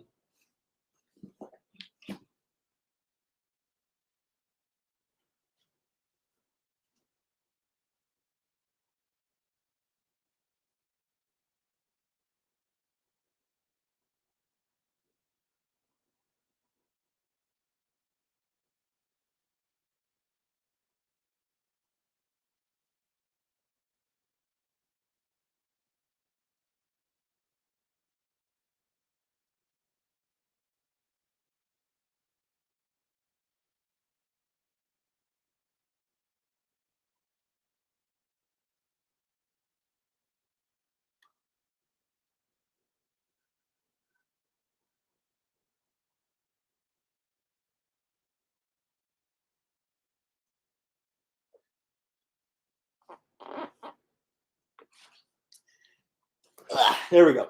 It is not a shot. It's not a shot. So I'm not necessarily giving in, but I will drink one of these Crown Royal apple drinks.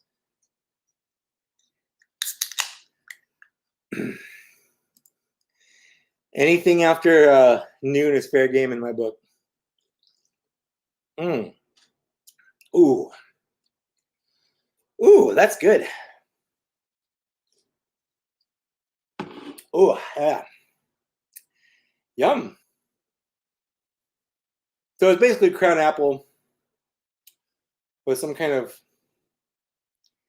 Canadian whiskey, apple, cranberry, and other natural flavors, carbonation, and colored with vegetable juice.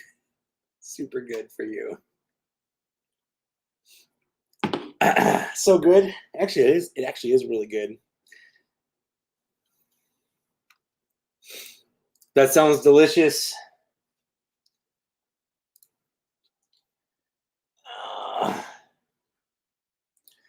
Let's do the Luke Skywalker here. Why not? Let's just keep it rolling. Yeah. So just if anyone's curious, it's got 7% alcohol, 221 calories. Yeah, I don't know. It's pretty good. Yeah, it's true. Other natural flavors can be anything.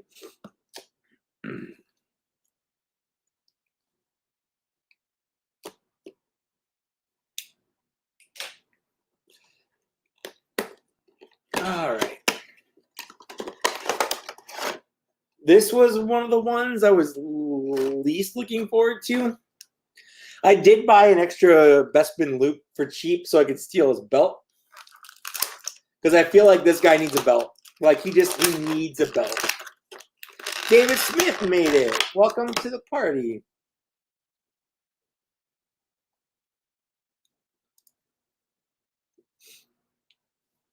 I'm glad you made it, dude. Yeah, Hyperspace Vault. That's unfortunately pretty much NECA's MO. They make great stuff. They get great licenses. They look good, but they definitely they're fragile.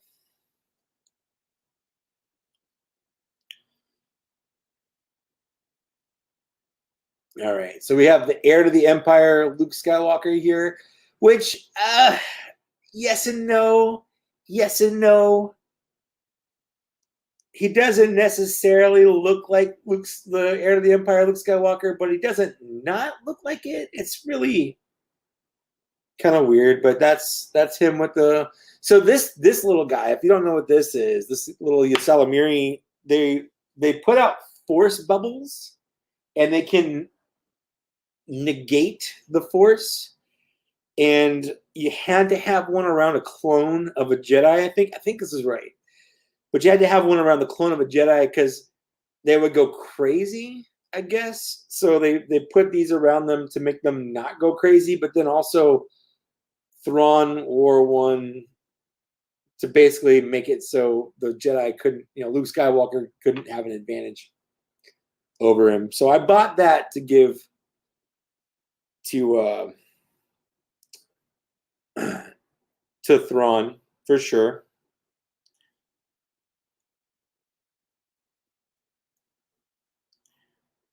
I know everyone talks about how much they love the Thrawn trilogy, but I can't say I don't love it, but I definitely don't. I think it's a little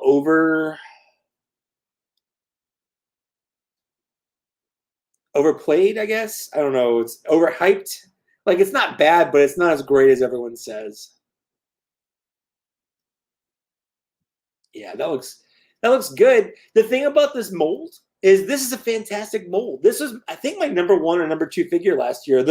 What it was based off of. Like his hands move great. Like his head looks great. Everything looks and works really nice here. It's just kind of, he's just a repaint of a Luke. He's just a black, he's a black repaint of a Luke. That's it. If this were in Star Wars, If this were a Transformer, he'd be Nemesis Prime, basically. The Artilex. Hi to Germany from America. Yes, 100% Justin B. I thought it was just mine, but it seems to be pretty prominent. My my Obi-Wan has very sloppy paint around his shoulders. Yeah, he definitely needed a belt, and that's why I got the Bespin Luke, so I could snag the belt. I'll figure out how to put it on. I'm not entirely sure. If someone has never seen Star Wars, what order do you recommend, machete or other? I think machete's good. I think machete's fine. But I would probably, I think for people's optimum first viewing, it should be in release order. I think after you've seen them in release order and you've kind of seen the progression of the series through the years, like in real time years, then you can go back and you can do rewatches in like chronological order, so you can see kind of how everything fits in. But I think it's important for people to experience Star Wars the way it was released, because that's how everyone's experienced it up until now, for the most part. Like that's how I experienced it. That's how people born in the 80s, 70s, 90s, 60s, 40s, 50s, whatever. So I would start with 4, 5, 6, then watch 1, 2, 3. But machete order is a good order.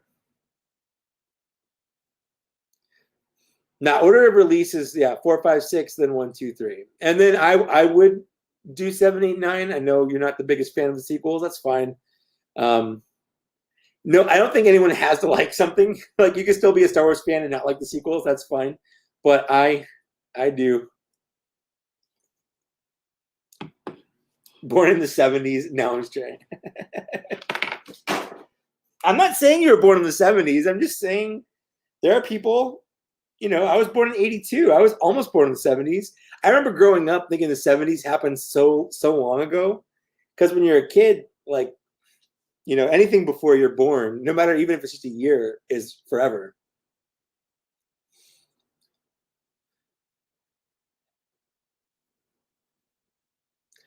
All right. What else do I have? I have one last one here.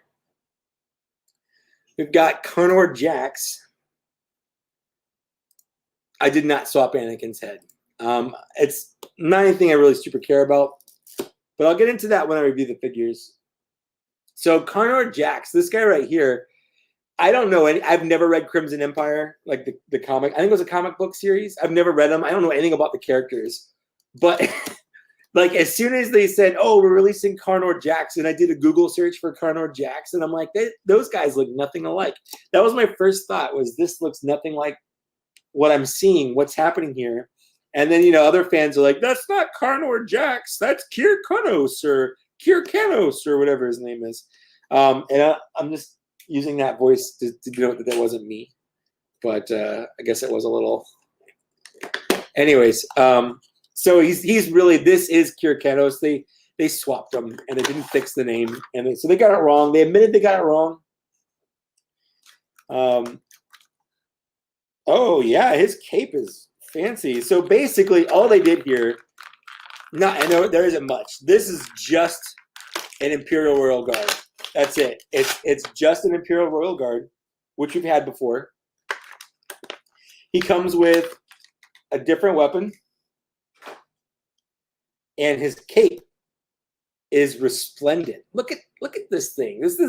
This is a shiny disco cape. This thing is gorgeous. I don't know if gorgeous is the right word for this, but it definitely. He looks like he's about to have like a Vegas show or something.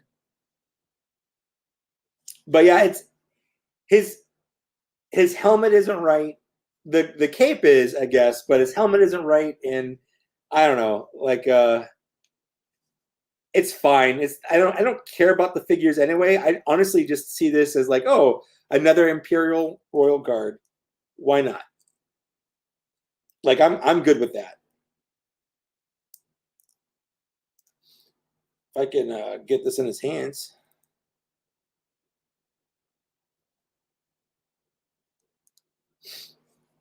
There he goes.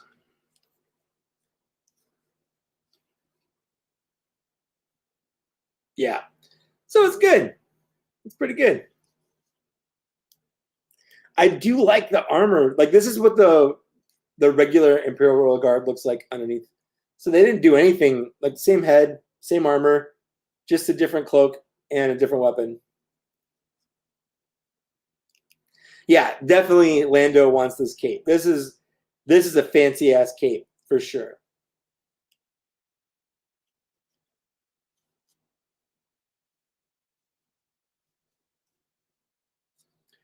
He definitely pops on the shelf though. That's great.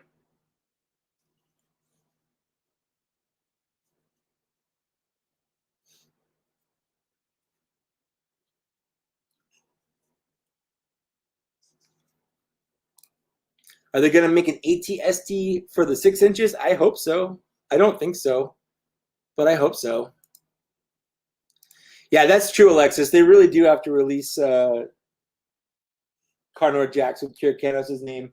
So at least you can have a box for both.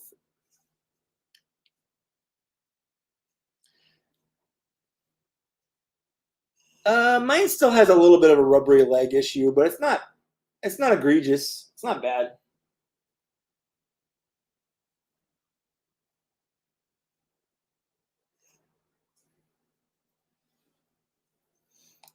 Give that cape to Pimp Master Destro. Yeah, I do. I have mine in the back over there. I love that. I love Pimp Daddy Destro. I know a lot of people are talking about how much they love Rogue One. I love Rogue One. Rogue One's great. I like Rogue One has. I would say Rogue One probably has the best like end movie battle of any movie. Like, let's see. I feel like Return of the Jedi kind of rivals it a little bit. With you got the Ewoks on the ground, you got the space battle going on, and then you have like the Luke and Emperor kind of scenes going on all at the same time. But I don't know, man. Rogue One with their space battle and then the ground battle, and then you have the whole Jyn Erso. They're trying to find the plans, and they're all kind of split up. It's fantastic. So I think Rogue One is a fantastic movie.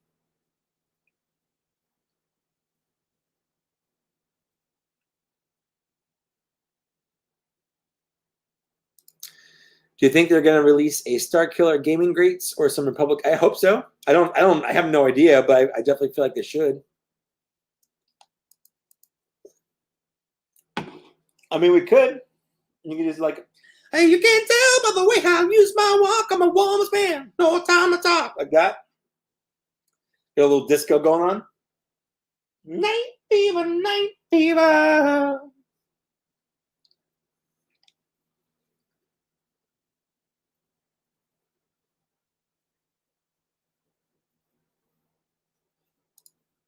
All right. Yeah, I agree. It does get a lot of hate online, but I feel like people are warming up to it more recently. So I think I would put Rogue One above any of the prequels for me. Most of the sequels. Yeah, for sure. Rogue One's great. So they're not. I don't think they're doing a Rogue One movie update, but they're updating the figures that came out for it, for sure. And next Wednesday they're going to be probably announcing them or showing them off. Yeah, I've heard a couple things here. We're going to be getting some archive figures, the 501st, the Revenge of the Sith, Obi-Wan, an updated Leia, which will be my third updated version of that figure, and then an archive Revan, which I don't need, so I'm looking forward to that. Mike needs a sequence G-string. I mean, I'll talk to Papa Gord about it. I agree. Delta Squad would be cool. I also want Domino Squad. What? There's like a hair in my eye.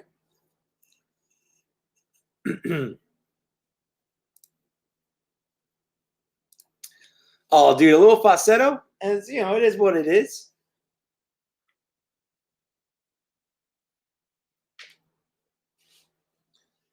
I've got more stuff to unbox, but honestly, I'm kind of tired of unboxing things.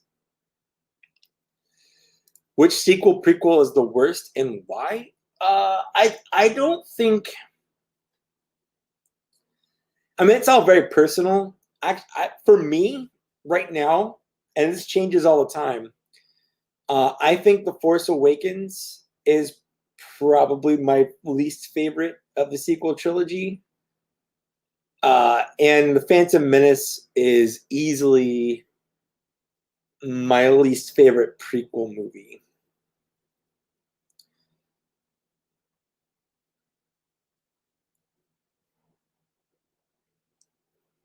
I think that's fair. I just recently watched all three sequels movies. I will say, Rise of Skywalker was the one that weirdly held my interest. It's not a good movie. Like, don't get me wrong. I'm not defending it.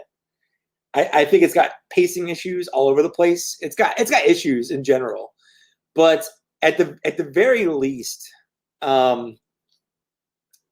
it's fun to just sit down, turn your brain off, and watch. That's kind of. I feel like every Star Wars movie has some kind of redeeming value, and for me, that's what Rise of the Skywalker is that it's kind of a dumb movie you can just kind of sit down and watch. Phantom Menace and Attack of the Clones, in my opinion, are about equal, but in different ways. And it's the different ways that kind of put the Phantom Menace a little bit lower. I feel like Phantom Menace is a more boring movie, I guess. I'm not a big fan of. Yeah, it's a little more Jar Jar centric, heavy. It's a little bit more reliant on. I don't know. It's not more reliant on CGI, but the CGI that's there isn't as good as the CGI in the second and third movie. I guess if that makes sense.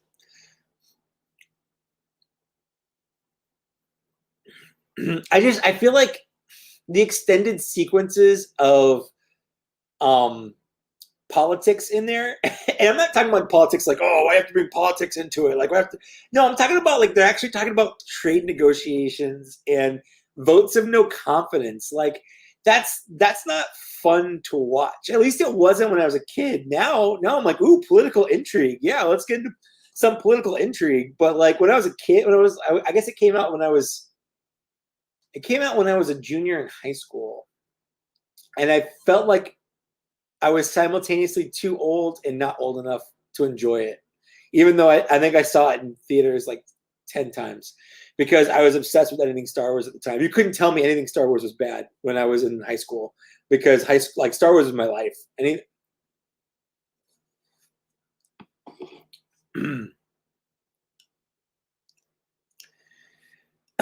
Hyperspace Vault. I disagree. But that's okay. We can disagree on it. I think, and I know this is not a popular opinion, but The Last Jedi is my second favorite Star Wars movie. I think Rian Johnson is great. I don't think it's perfect. I don't think it's as good as a lot of people say it is, but I really enjoy it. And I like the things that Rian Johnson was trying to do in it. And I kind of wish that I wish they had just gone into the sequel trilogy. I would like the sequel trilogy a lot more. And I think this is true for everybody. If they just had a plan going into it, and they didn't. They gave the reins to J.J. Abrams, and J.J. Abrams loves his mystery boxes, and J.J.'s like, hey, what if we had all these kind of weird things happen? We got a 30-year span where we don't really have to explain anything, but people can pick it up. Like, what if we have this girl, and she doesn't have any parents? And what if Luke Skywalker is, nowhere to be seen? And like, what if he's exiled? Like, there's a lot of things that he set up mysteries, but he didn't actually have an answer to any of these mysteries. So I don't know. Then that's kind of J.J. Abrams' problem in general. Like anything he's ever done, Lost, like all those things. J.J. Abrams loves creating mysteries, and he hates solving them.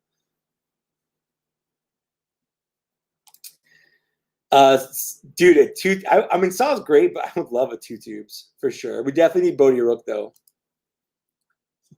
I don't think this is an apple ale. I think it's actually whiskey. It's actually whiskey with just kind of some fruit juice and flavoring.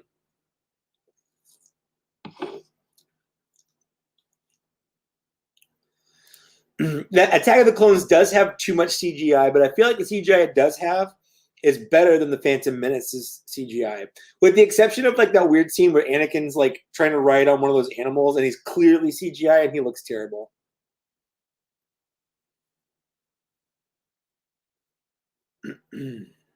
I disagree. I don't. I think if you're mad at the Last Jedi as some kind of stab in the back, I feel like I could point out a bunch of other things in Star Wars that are an even bigger stab in the back. I mean, there was a whole book in the 90s called Darksaber where they killed Crix Madine in it. And the book was about the Hutts trying to build a new Death Star, and the New Republic was trying to stop them. And then they failed, and the Hutts won, and they built their Death Star. And then when they tried to use it to destroy whatever they're going to destroy, it blew up on them because they just built a shitty Death Star. So I feel like there's worse things in Star Wars for sure.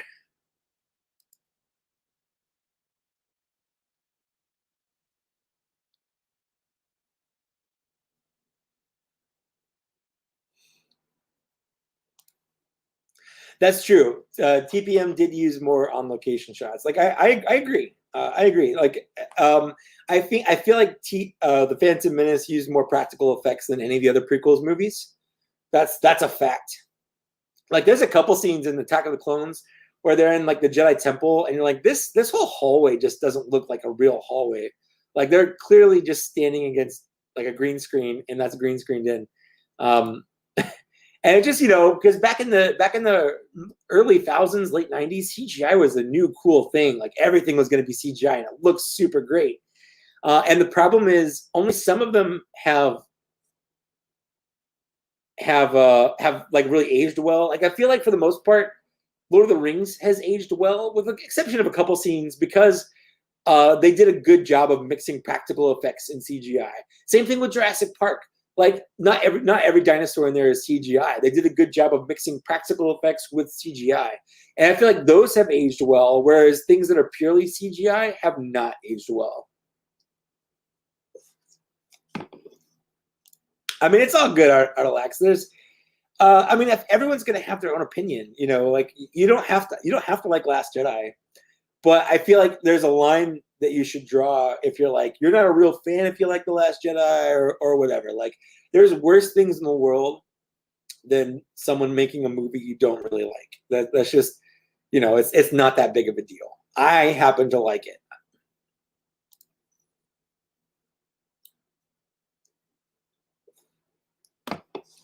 That really is good. This is refreshing. I'm glad that I did this. Thank you. This was a $5 shot from I mean, it's not a shot, but I wasn't planning on drinking it all. So the $5 that Tony made me, this is $5. This is for you, Tony, basically.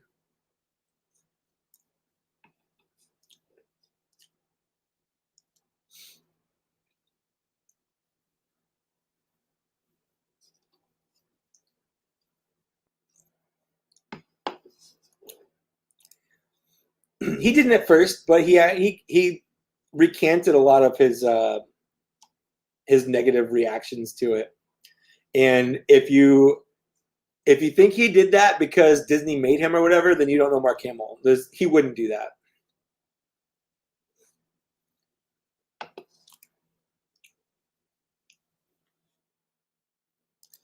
Admiral Raddus would be a great figure. I would buy an Admiral Raddus figure for sure. Yeah, I think Rogue One, there are a lot of really good characters and designs in Rogue One that we really need to see more. I would love an updated Director Krennic with a better face. Yeah, there's a lot of great figures in there. My wife got this drink. I think they sell them at like pretty much any grocery store now. It's like 4 cans for like 11 or 12 bucks. He said that he didn't like what they did with Luke early on, and then he changed his mind.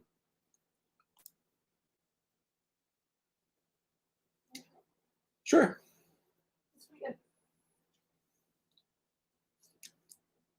Ooh, this is a Bombay Sapphire Gin and Tonic. That actually is really good. Yeah, I can put an orange and get some of the glass. Mm-hmm. Yum. Right? Yeah. Super good. Very good. I'm good. Yeah. I actually like Solo a lot. I'm talking to them. No. I think Solo is a Brandon, you have a good night, dude. Yeah, I think Solo is a great movie. I think it got a lot of hate, and it kind of bombed in the box office, which is weird because you're like, oh, it made like 150 or 160 million dollars. That's a bomb, but it is when you compare to how much it costs because they had to reshoot it and stuff like that. But I think it's a fun heist movie. It's not the best Star Wars movie, but it's not the worst Star Wars movie. I definitely would like to see more from that era with those characters, but I think instead of doing a movie, I think they should do like a Disney Plus TV show.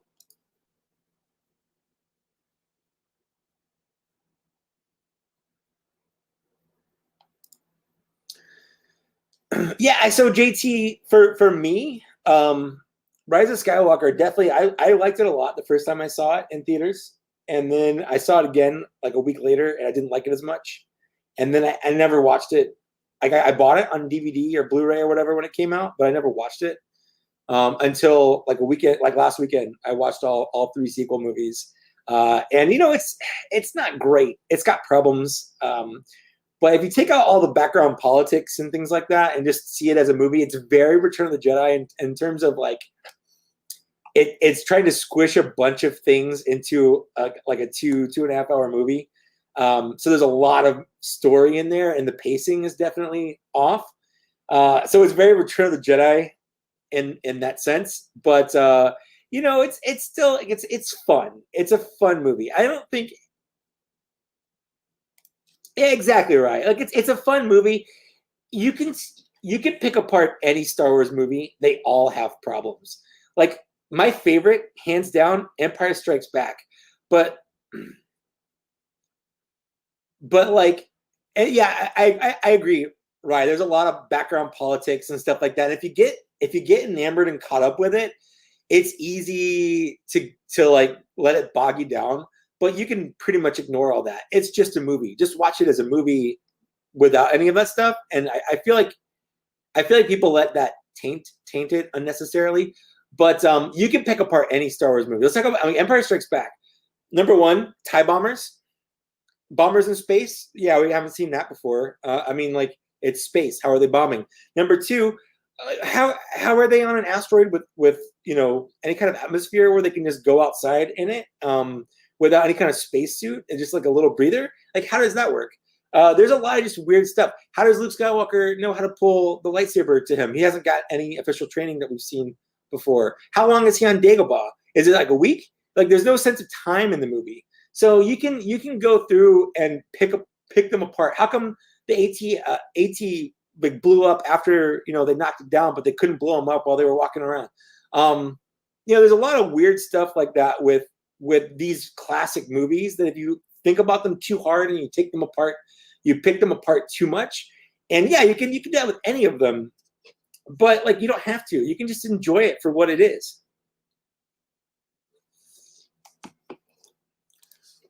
Right? What are the odds that an atmosphere in a worm's belly is survivable by humans? Number one, we're talking about being out in space in an asteroid. Like, there's no way that it's warm enough for them, even inside of a creature. There's no way it's warm enough for them to walk around with just a rebreather on. I mean, don't get me wrong. Empire Strikes Back is hands down my favorite Star Wars movie. I think it's a fantastic movie. But I feel like if people scrutinized it to the same level they scrutinize like the sequels movies or the prequels movies, like they still fall apart because they're just movies. They're not like these flawless works of art.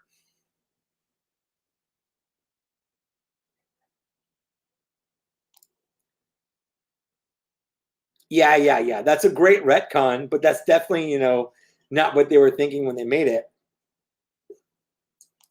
again, I'm not really attacking it. I love Empire Strikes Back. It is my go-to movie. I just think that, like, just like people defend, you know, Last Jedi, like I can defend The Last Jedi pretty well.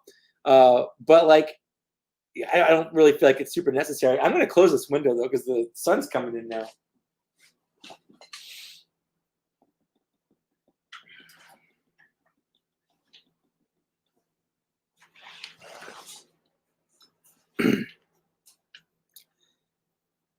Anyways, so no Star Wars movie is perfect. Everything, it's just a movie. It's just a story. The Star Wars movies, there's a lot of like conflicting information going around. People saying, you know, like, oh, the movies were all written out by George Lucas and stuff, but that's not the case. Like you can look at early drafts of Star Wars, like they exist. Rey is no more a Mary Sue than Luke Skywalker was. Luke Skywalker is also a Mary Sue. Like, I mean, if you want to just kind of throw those around.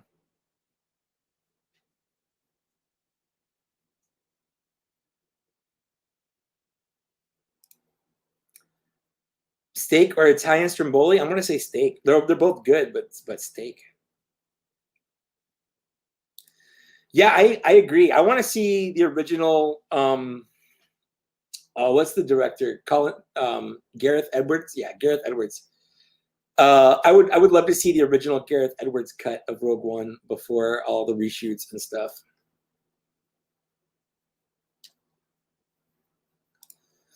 That's another thing, right? Absolutely. The first three movies, especially the first movie, is only good because of George Lucas's wife at the time. She helped save Star Wars and make it the movie that it was. There were a lot of really bad, drawn-out scenes in the first Star Wars movie that she helped cut out.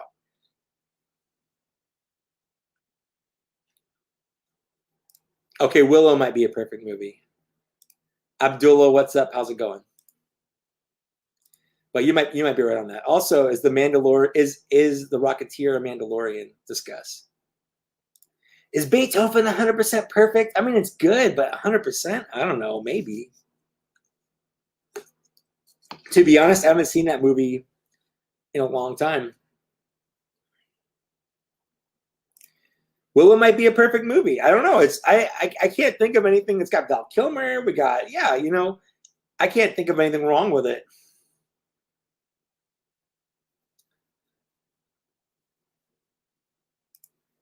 I can't speak to it. It's been so long since I've seen it. I don't watch it to the same level that I watch Star Wars. Like I've seen every Star Wars movie at least 5 times now at this point. Princess Bride is good, and Princess Bride actually might be a perfect movie as well. The only perfect movie would be Terminator 2. You know, the problem with Terminator 2 is that the previews and the trailers and stuff kind of ruined the movie. It was supposed to be a big surprise and reveal that the Terminator T-800 was a good guy in this. And there's that whole scene walking down the hallway where John Connor is is like a police precinct, and you got the T-1000 coming this way and the T-800 coming this way, and you know from the last movie the T-800 is the bad guy, and they haven't explicitly said that he's a good guy yet in this movie. And it was supposed to be this big reveal that, oh, in this movie he's the good guy, but you already knew that going into it because that was everywhere. That was all the trailers. That was all the footage and stuff, was that the T-800 was the good guy. So it's interesting to think at some point you weren't supposed to be sure if Arnold Schwarzenegger was the good guy or bad guy in Terminator 2. The first Back to the Future, I don't think is a bad movie, but I think it's overrated. I think it's a very boring movie. I think it's a slow burn. I like the Back to the Future trilogy, but man, like that first one, it's real boring.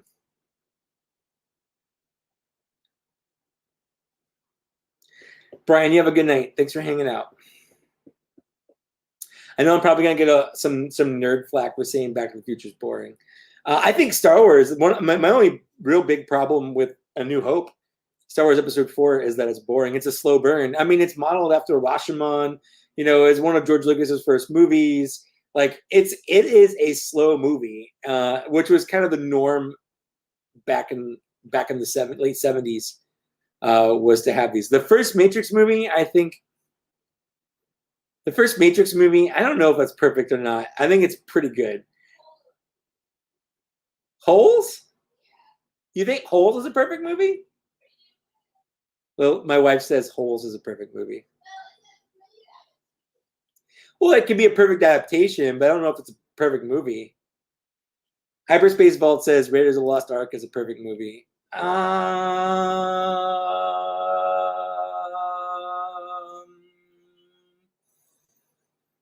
Dang, it is a pretty good movie, but I have to watch it again. No movie with Keanu is perfect. I disagree with that. John Wick, the first John Wick, is a perfect movie. I love that movie so much. That might be my favorite movie of all time right now. I don't know. The first Home Alone is 100% perfect. I mean, if you ignore the fact there's things that I never picked up as a kid that I picked up when I watched it when I was older, where like, you know, like how could they leave their kid at home? But they do explain it in the movie that they like lost a ticket or whatever, so all the head counts still matched up. Like there's things like that like I get. Which is my favorite Indiana Jones movie? I think my favorite has to be Last Crusade. I think Last Crusade is definitely the best one. I think Raiders of the Lost Ark is a good second. I'm not a fan of Temple of Doom. It's just not my cup of tea. I think it's a little too silly in places, like with the chilled monkey brains and things like that. And you know, we'll just forget that there's a movie after that. I'm cool with that. Gage, I'm actually pretty sure that someone did a review that brought down his perfect score. Groundhog Day is, I mean, it's pretty good. I don't know if I'd say perfect, but I can't deny it right now. I don't have any explicit reason why to deny that. I would say The Dark Knight would be a perfect movie had they not set up a sequel on it, and that sequel was awful. The Dark Knight Rises is a terrible movie. And it was so bad it kind of tainted The Dark Knight for me.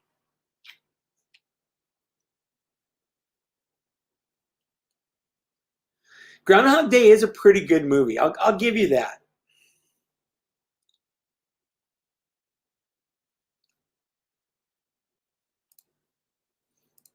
The Goonies is a great movie. Fun fact, I know a lot of people are going to hate me for saying this, but a lot of these movies, Back to the Future, actually I don't know if Back to the Future is one, but definitely Indiana Jones trilogy, the first one, The Goonies, these are all movies by, you know, that Steven Spielberg had a hand in. And the person that produced all these movies was Kathleen Kennedy, the person that everyone likes to hate right now. So you can thank her for helping get all these fantastic movies from the 80s made, because she was Steven Spielberg's right-hand person. And she's the second most best producer in the industry. The first Highlander might be close to perfect, but I have to watch it again.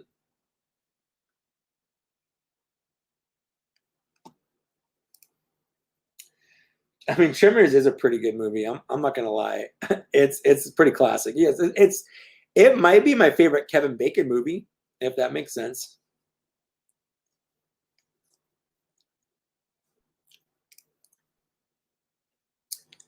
If we're talking our favorite movies, what's your favorite movie that you would want an action figure from that is as of now unmade? Let's see here. This is not really answering your question, but I've thought a lot about, you know, like what movie properties would I like to see like a company like NECA do, because they do like, you know, a lot of crazy movies like The Thing and stuff like that. Krull, the movie Krull. It's not my favorite movie, but it is up there. It's not a good movie, even a little bit, but it's like that perfect level of camp and trying to be like a Star Wars ripoff, but a little bit more fantasy based.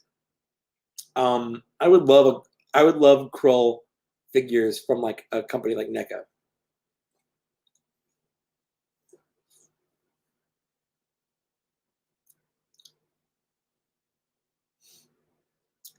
You know, I never really enjoyed the Dark Crystal movie, but I did really like the Dark Crystal show on Netflix. And I haven't seen the Dark Crystal in a long time. So I might go back and rewatch the original movie now that, you know, I've seen the show. I'm a little disappointed we're not getting more of the show. It was really good. If you haven't seen the Dark Crystal show on Netflix, I think you should watch it.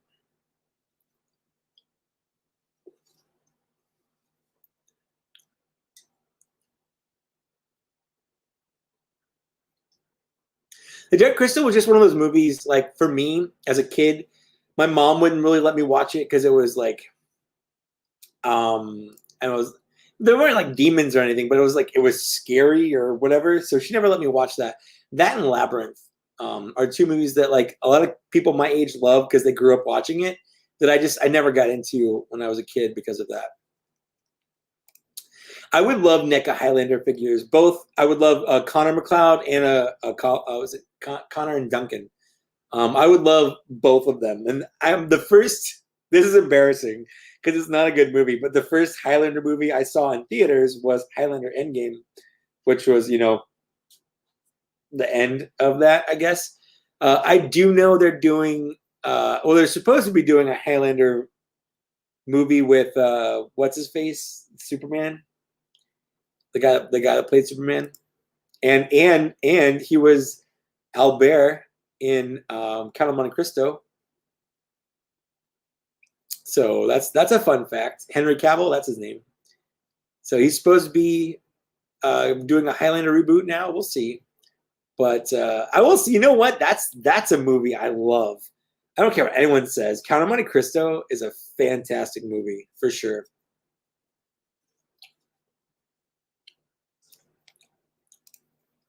Yeah, that's so Highlander Endgame is another one of those movies that, like, it's not a perfect movie. It has a lot of flaws in it, but it's something you can just kind of turn your brain off and enjoy.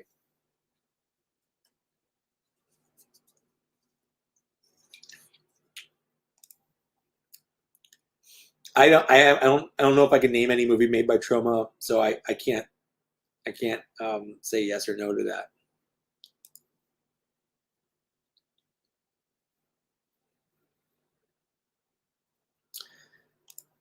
No, that's funny. So there's a Little Monsters item in the was it Maze Geek Fuel box? And I couldn't remember the name of the movie. So that's going to be a thing whenever I get around to editing and posting that video. Little Monsters is part of that.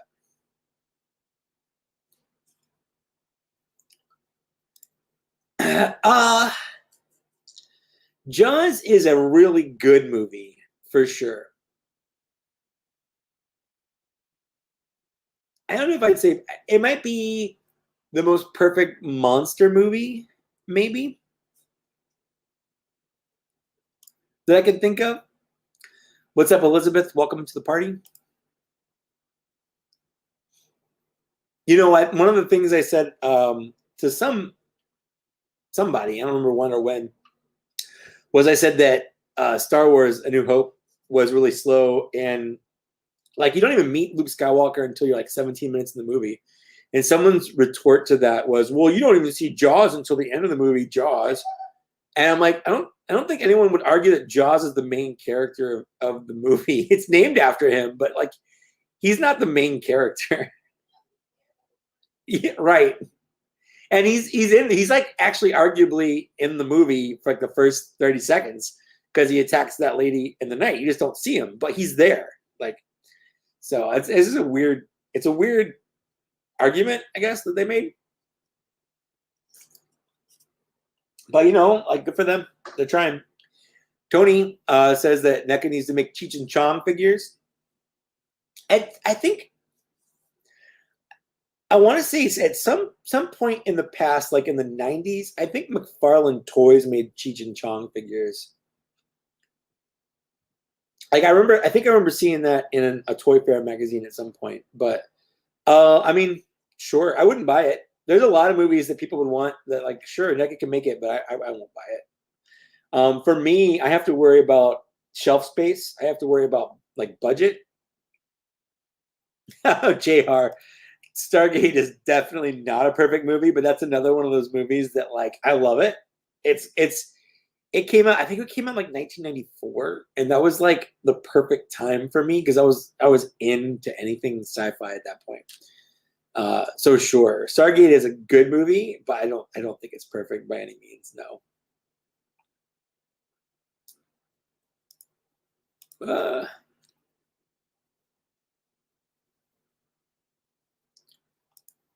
Spartacus figures. I mean, I guess like from the TV show or from what?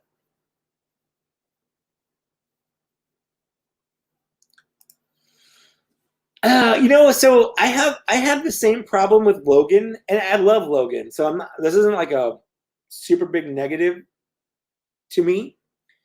But the thing about the movie Logan is that, like, when you're watching it at the start of the movie, all of the X-Men's are dead.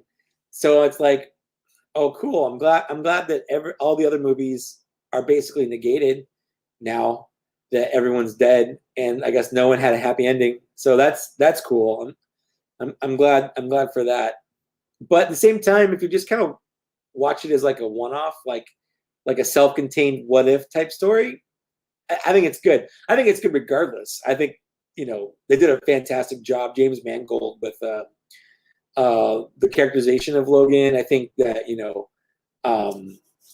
Hugh Jackman always is fantastic as Logan, even though he's too tall and all that stuff. Like he's great. He's got the gumption to play Logan. I don't think that Logan was a perfect movie.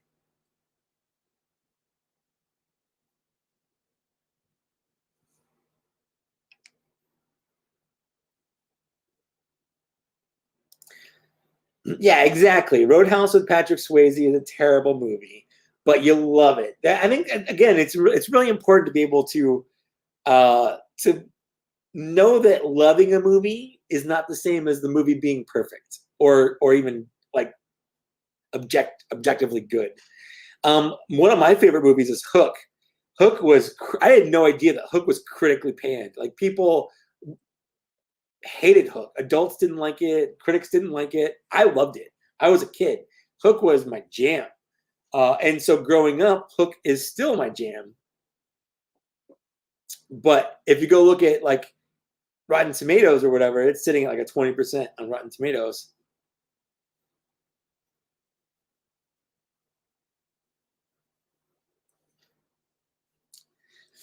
But yeah, I mean, I like Hook. Yeah, with Robin Williams. Exactly. He played an adult, grown-up Peter Pan.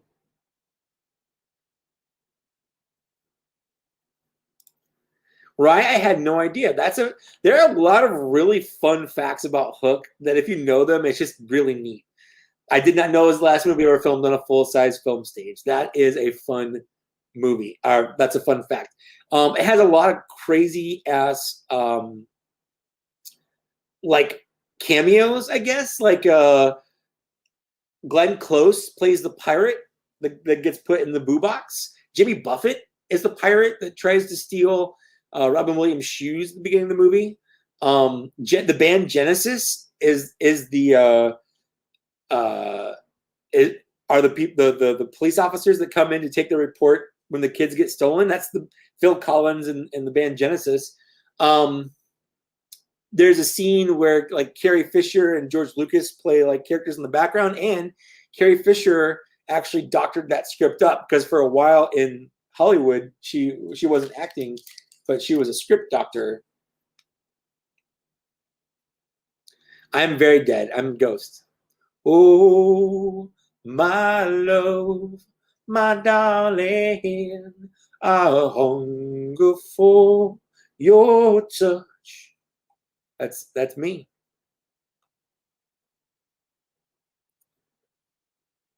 Yeah, I can't get a good. I guess I could turn the lights on. I guess I could do that.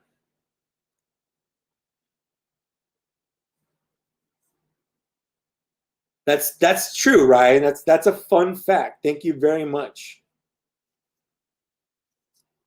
Let me turn the toy room lights on here. Boom, boom. Turn them on with my phone. Do I look less like a ghost now?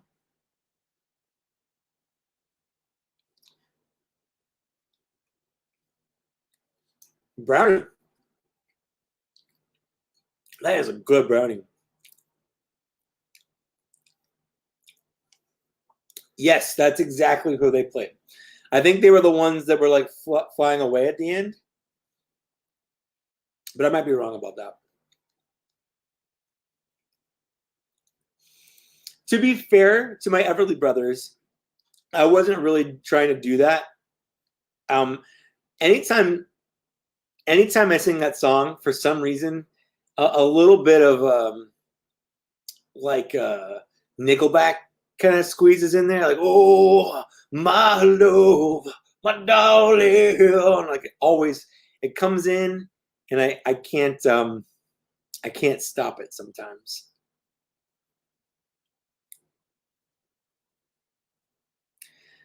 There's I think this is Sun. Yes, this is Sun right here. Yeah. They are salted caramel brownies. There's nothing special or pot related in them. They're just delicious.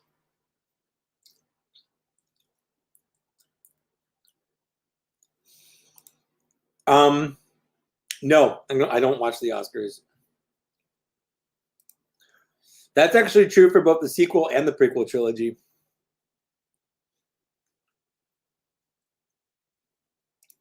I'm a very average singer. I am a big music fan. It's actually it's really you guys don't know this, but Rye is actually the violinist and lead singer of one of my favorite local bands, the Leprechauns, and he's got a bunch of other bands that he started. He's a fantastic musician slash pretty good singer. So I am very intimidated to sing in front of him, even though I do love to sing. I could also bust out my saxophone. It's in the closet right here, but it needs to be repadded, so there's no way. Yeah, X local. That's true. X local.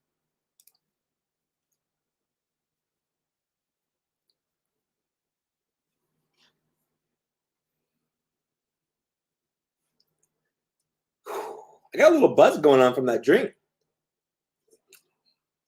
I had one of the Crown Royals. Apple. I think it was the last apple. Alto sax. Although I can play Barry. I mean, Barry and alto are the same fingerings and key, I guess. I never played tenor, but like the fingerings are the same, so I know how. It's just a different key. I mean, sorry, alto's my jam, but I can play Barry sax. I played it in jazz band actually.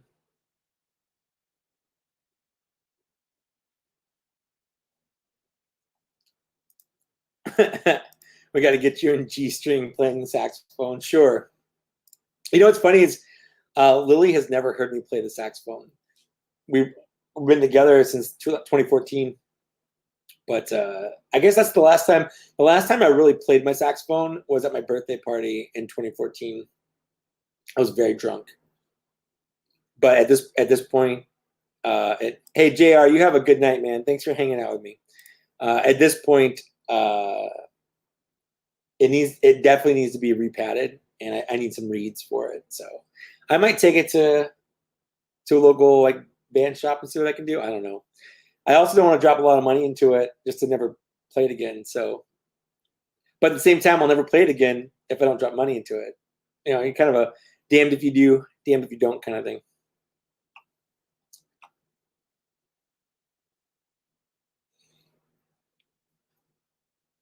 Oh, let's see. Do I have anything else? I kind of do. I kind of have other stuff. I've got the entire wave of archive figures from the last 4 that I just haven't opened yet because I got them right before I moved and I didn't want to. Thank you. The sax is an amazing instrument. It's a lot of fun. I've been playing it since the 5th grade. So like, what was I? Like 1993 or 2? Something like that. But I've been playing it off and on.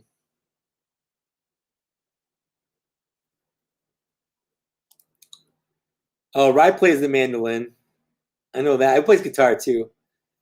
And he's a violinist. Violinist. Dude, Arlax, you hang out as long as you can, man. I've had those nights. I was up till, man, last night. I took an edible. I ate an edible at like midnight last night, and the next thing I know, it's like 1:30 in the morning. I'm high as fuck because I actually had 2, but and I'm on Reddit and I'm watching like public freakout videos. All right, I'll have another drink. I'll be right back.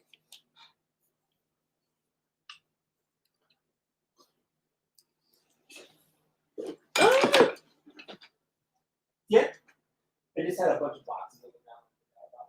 Okay.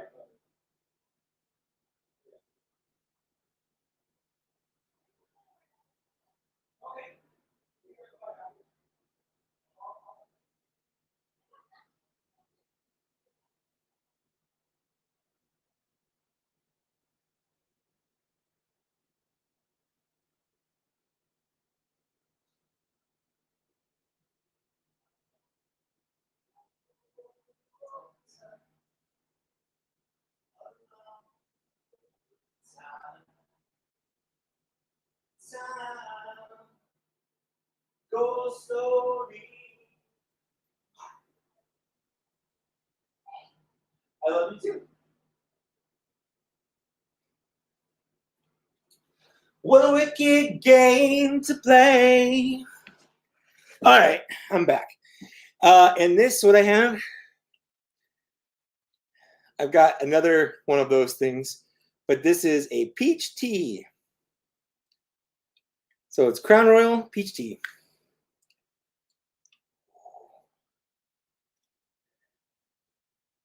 Here we go. All I know is the world was on fire and no one can pay me but you. I'm feeling it. I'm feeling it. I'm not going anywhere tonight, so I can get a little. I'm not working tomorrow. I'm not going anywhere tonight. I can get a little toasty if I want.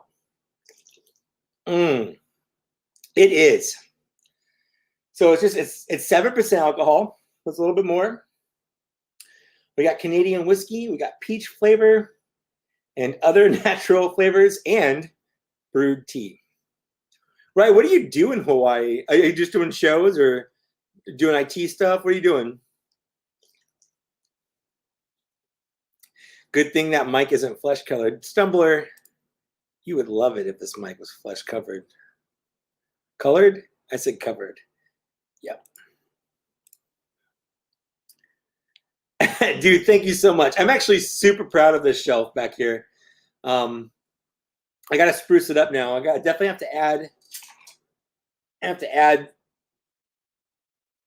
this chick into the Mythic Legions display somewhere. Imagine her like there. Oh, you're bartending tonight. Nice.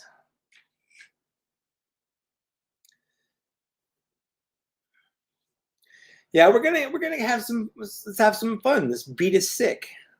I want to take a ride on a disco stick.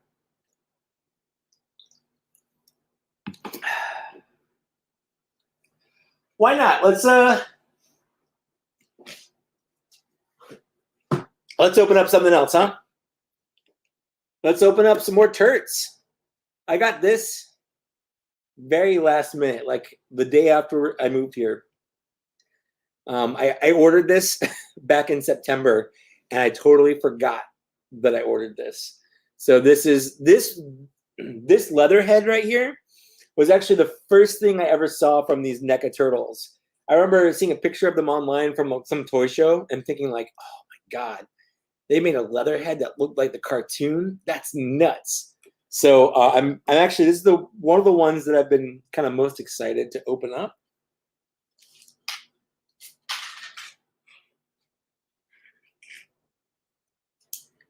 G-string or nothing, man. You guys are going on with that. I love how much you guys are embracing the whole Papa G-string. And the thing I love the most about it is that being the fact that I gave Papa G his name. Pretty much I get royalties from any of that stuff. I get co-creator credits for any of those things because like without my contribution, none of that would be a thing. So you're all welcome. Papa Gord was mine first. He was my benefactor for a while. He sent me. I've got a ton of Black Series figures that I only have, or I got super early because of him. Oh, I'll get a pair. You guys don't know. I'll wear it.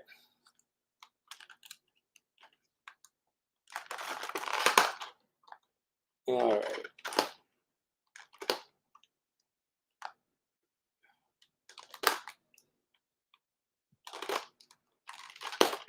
I'm trying to get these out without scratching the figure. There it is.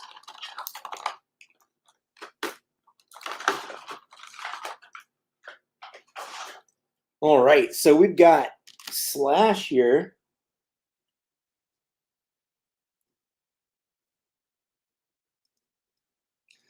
I would call it Thunderwear.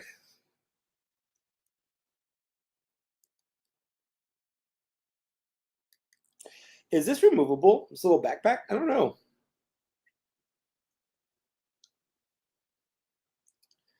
So we got Slash. He's a snapping turtle. Definitely modeled up the cartoon, which I'm not a huge fan of. I did like the Slash toy, and I liked Slash in the video games, but the cartoon version of Slash was never like my favorite. But at the same time, it looks pretty cool. He's also a bad guy in the cartoon, but not in. Oh yeah, I definitely need to hit his arms with some heat because they're frozen solid, and if I try to bend them, they 100% will break. So we're not going to bend them. We're not going to do that. Now again, that's a problem with NECA. Pop Teat, how's it going?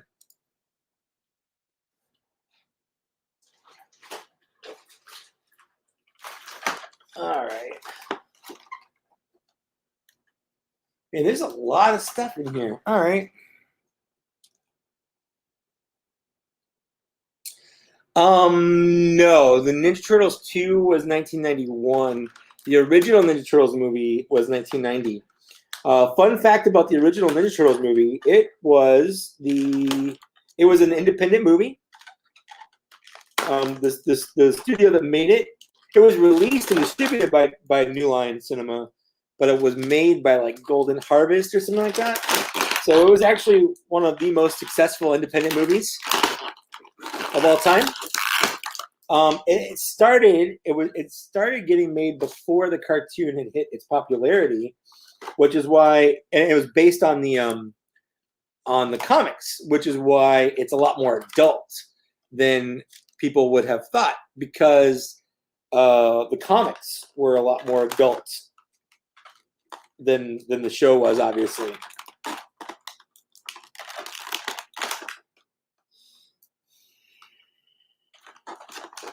Come on, I'm trying to get his tail out here.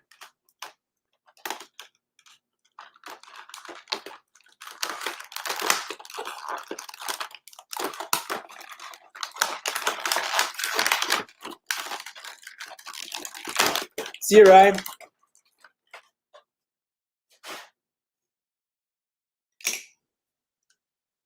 Wicked games to play. All right, let's get this going on here. We're gonna put his tail on. I don't want to break anything.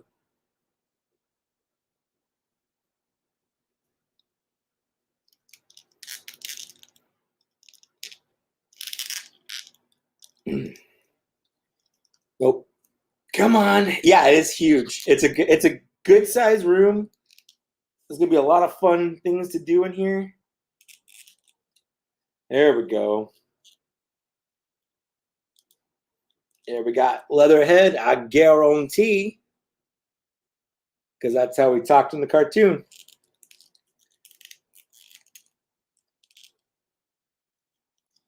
Yeah, he definitely needs to get hit with some heat too.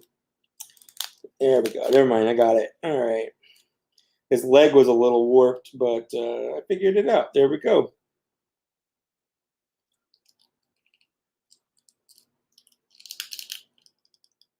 Yeah, that looks good. Oh, man, look at that. I like that.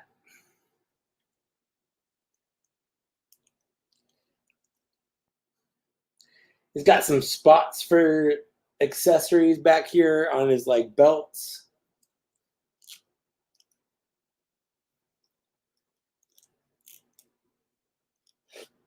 Yeah, that's good. So for the people at home who are joining late, yeah, that's exactly what I thought, man. Yeah, this is well, it was in Target, but I got this from NECA's website. They periodically put these on for people to get, but you don't. The trick is you don't get it for like way later. So I bought this way back in like September, before moving was even a thought. So he comes with the slash here, and they come with a ton of accessories. I don't even want to get these accessories out because there's just so many accessories in here. Like Slash comes with swords. There's like a little gun here for him. Leatherhead comes with these lobsters because the toy did. It comes with this like shotgun. Slash comes with this little binky, which is this little I think it was called his binky, but it's a little palm tree that was in his it was in his like terrarium or aquarium or whatever, or his bowl. So he's like obsessed with it. Leatherhead comes with like this net with like rope in here. There's like a whole, I don't know if you can see it. There's like rope and stuff. We've got a couple different hands. Yeah, there's a lot of stuff in here.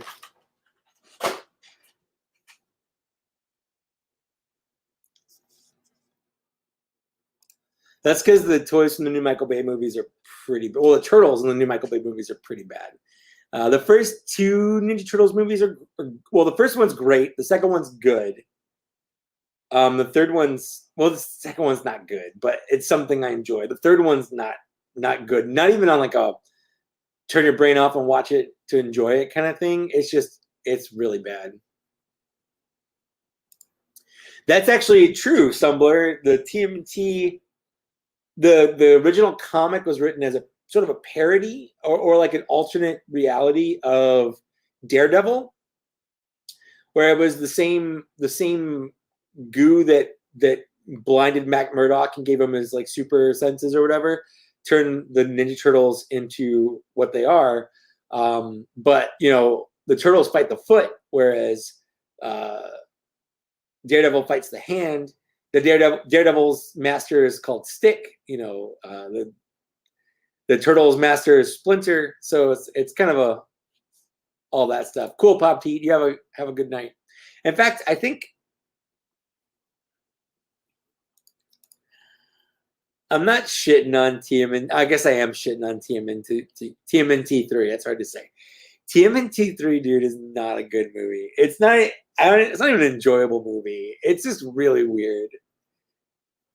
But like, if you like it, I'm not. You do you, man. You do you.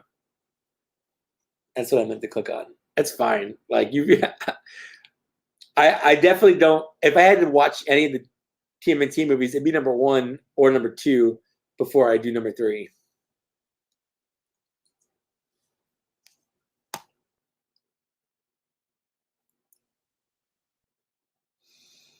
All right.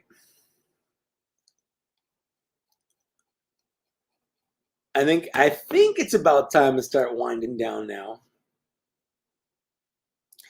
Yeah, that's the problem. But the thing is about 3, is the animatronics were different than in the first two, and they're noticeably worse. It's not Jim Henson Studios anymore. They're really bad. Although here's the thing: if NECA did the TMNT 3 movie Turtles, the Samurai Turtles, I'd buy them. I wouldn't even consider not buying them. I would definitely want the Samurai Turtles from TMNT 3 for sure. I wouldn't buy anything else from that movie, but if they did the Samurai Turtles from there, I would. I mean, isn't some other company already doing Battletoads?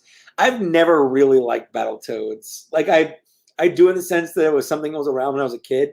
The game was really hard, so it's fine, but I don't have a lot of I don't have a lot of like nostalgia towards Battletoads, so no, I don't really care. Dude, not having a copy of the 2000 it was 2007 first of all, but not having a copy of the Turtles from the CGI movie kind of sucks because I that's like the one thing I wish I had, but they're expensive. Last I checked, anyway. And apparently, like they can't ever re-release them like they have with the original like molds of the Turtles because the molds for those toys got destroyed in like a fire or something.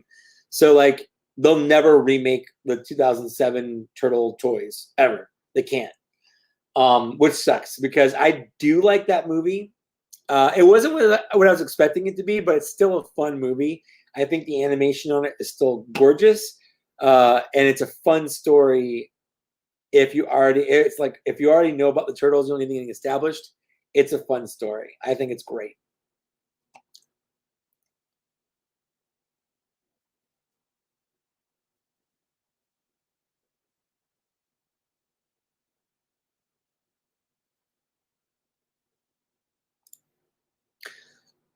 The trailer for Turtles 3 looked, yeah, the thing is the trailer looked great. You're right. They were dressed as warriors. They were on horses. There's a whole time travel thing with that weird stick. That movie came out, man, I think it was like 93 or 94. I don't remember exactly what year that came out. No, I was definitely living in Memphis still. So it had to have been 93, I think.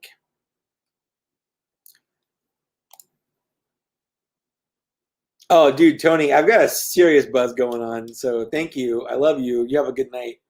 Thanks for the dollars.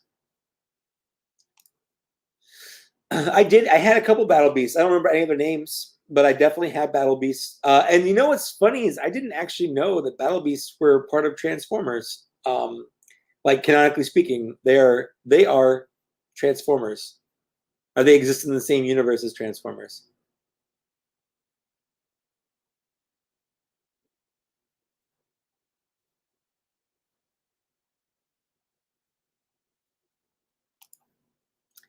I think I own them all digitally, but that's good to know. Hey, Eddie. For dinner, we're eating polenta, which is basically like fancy grits.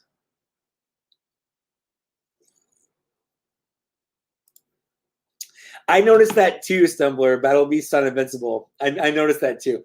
I really liked Invincible. I cannot wait for the next seasons. I kind of want to read the comics, but I don't want to ruin the show for me because I'm really enjoying the show. So we'll see. I might break down and read the comics at some point, but for now, I'm really enjoying the show.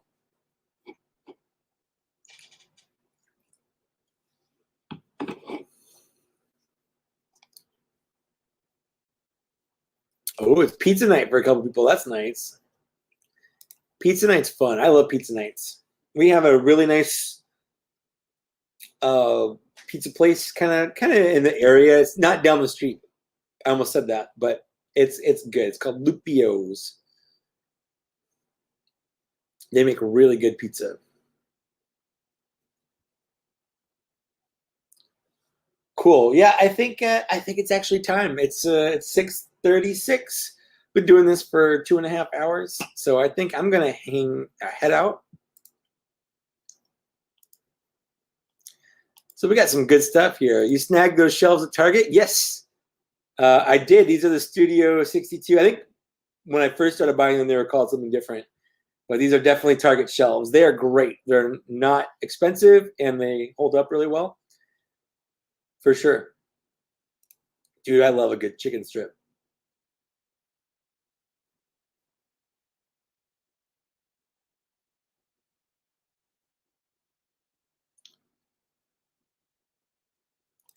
Of course, and Justin, thanks so much for helping me out with the Clone Wars figures that you got me.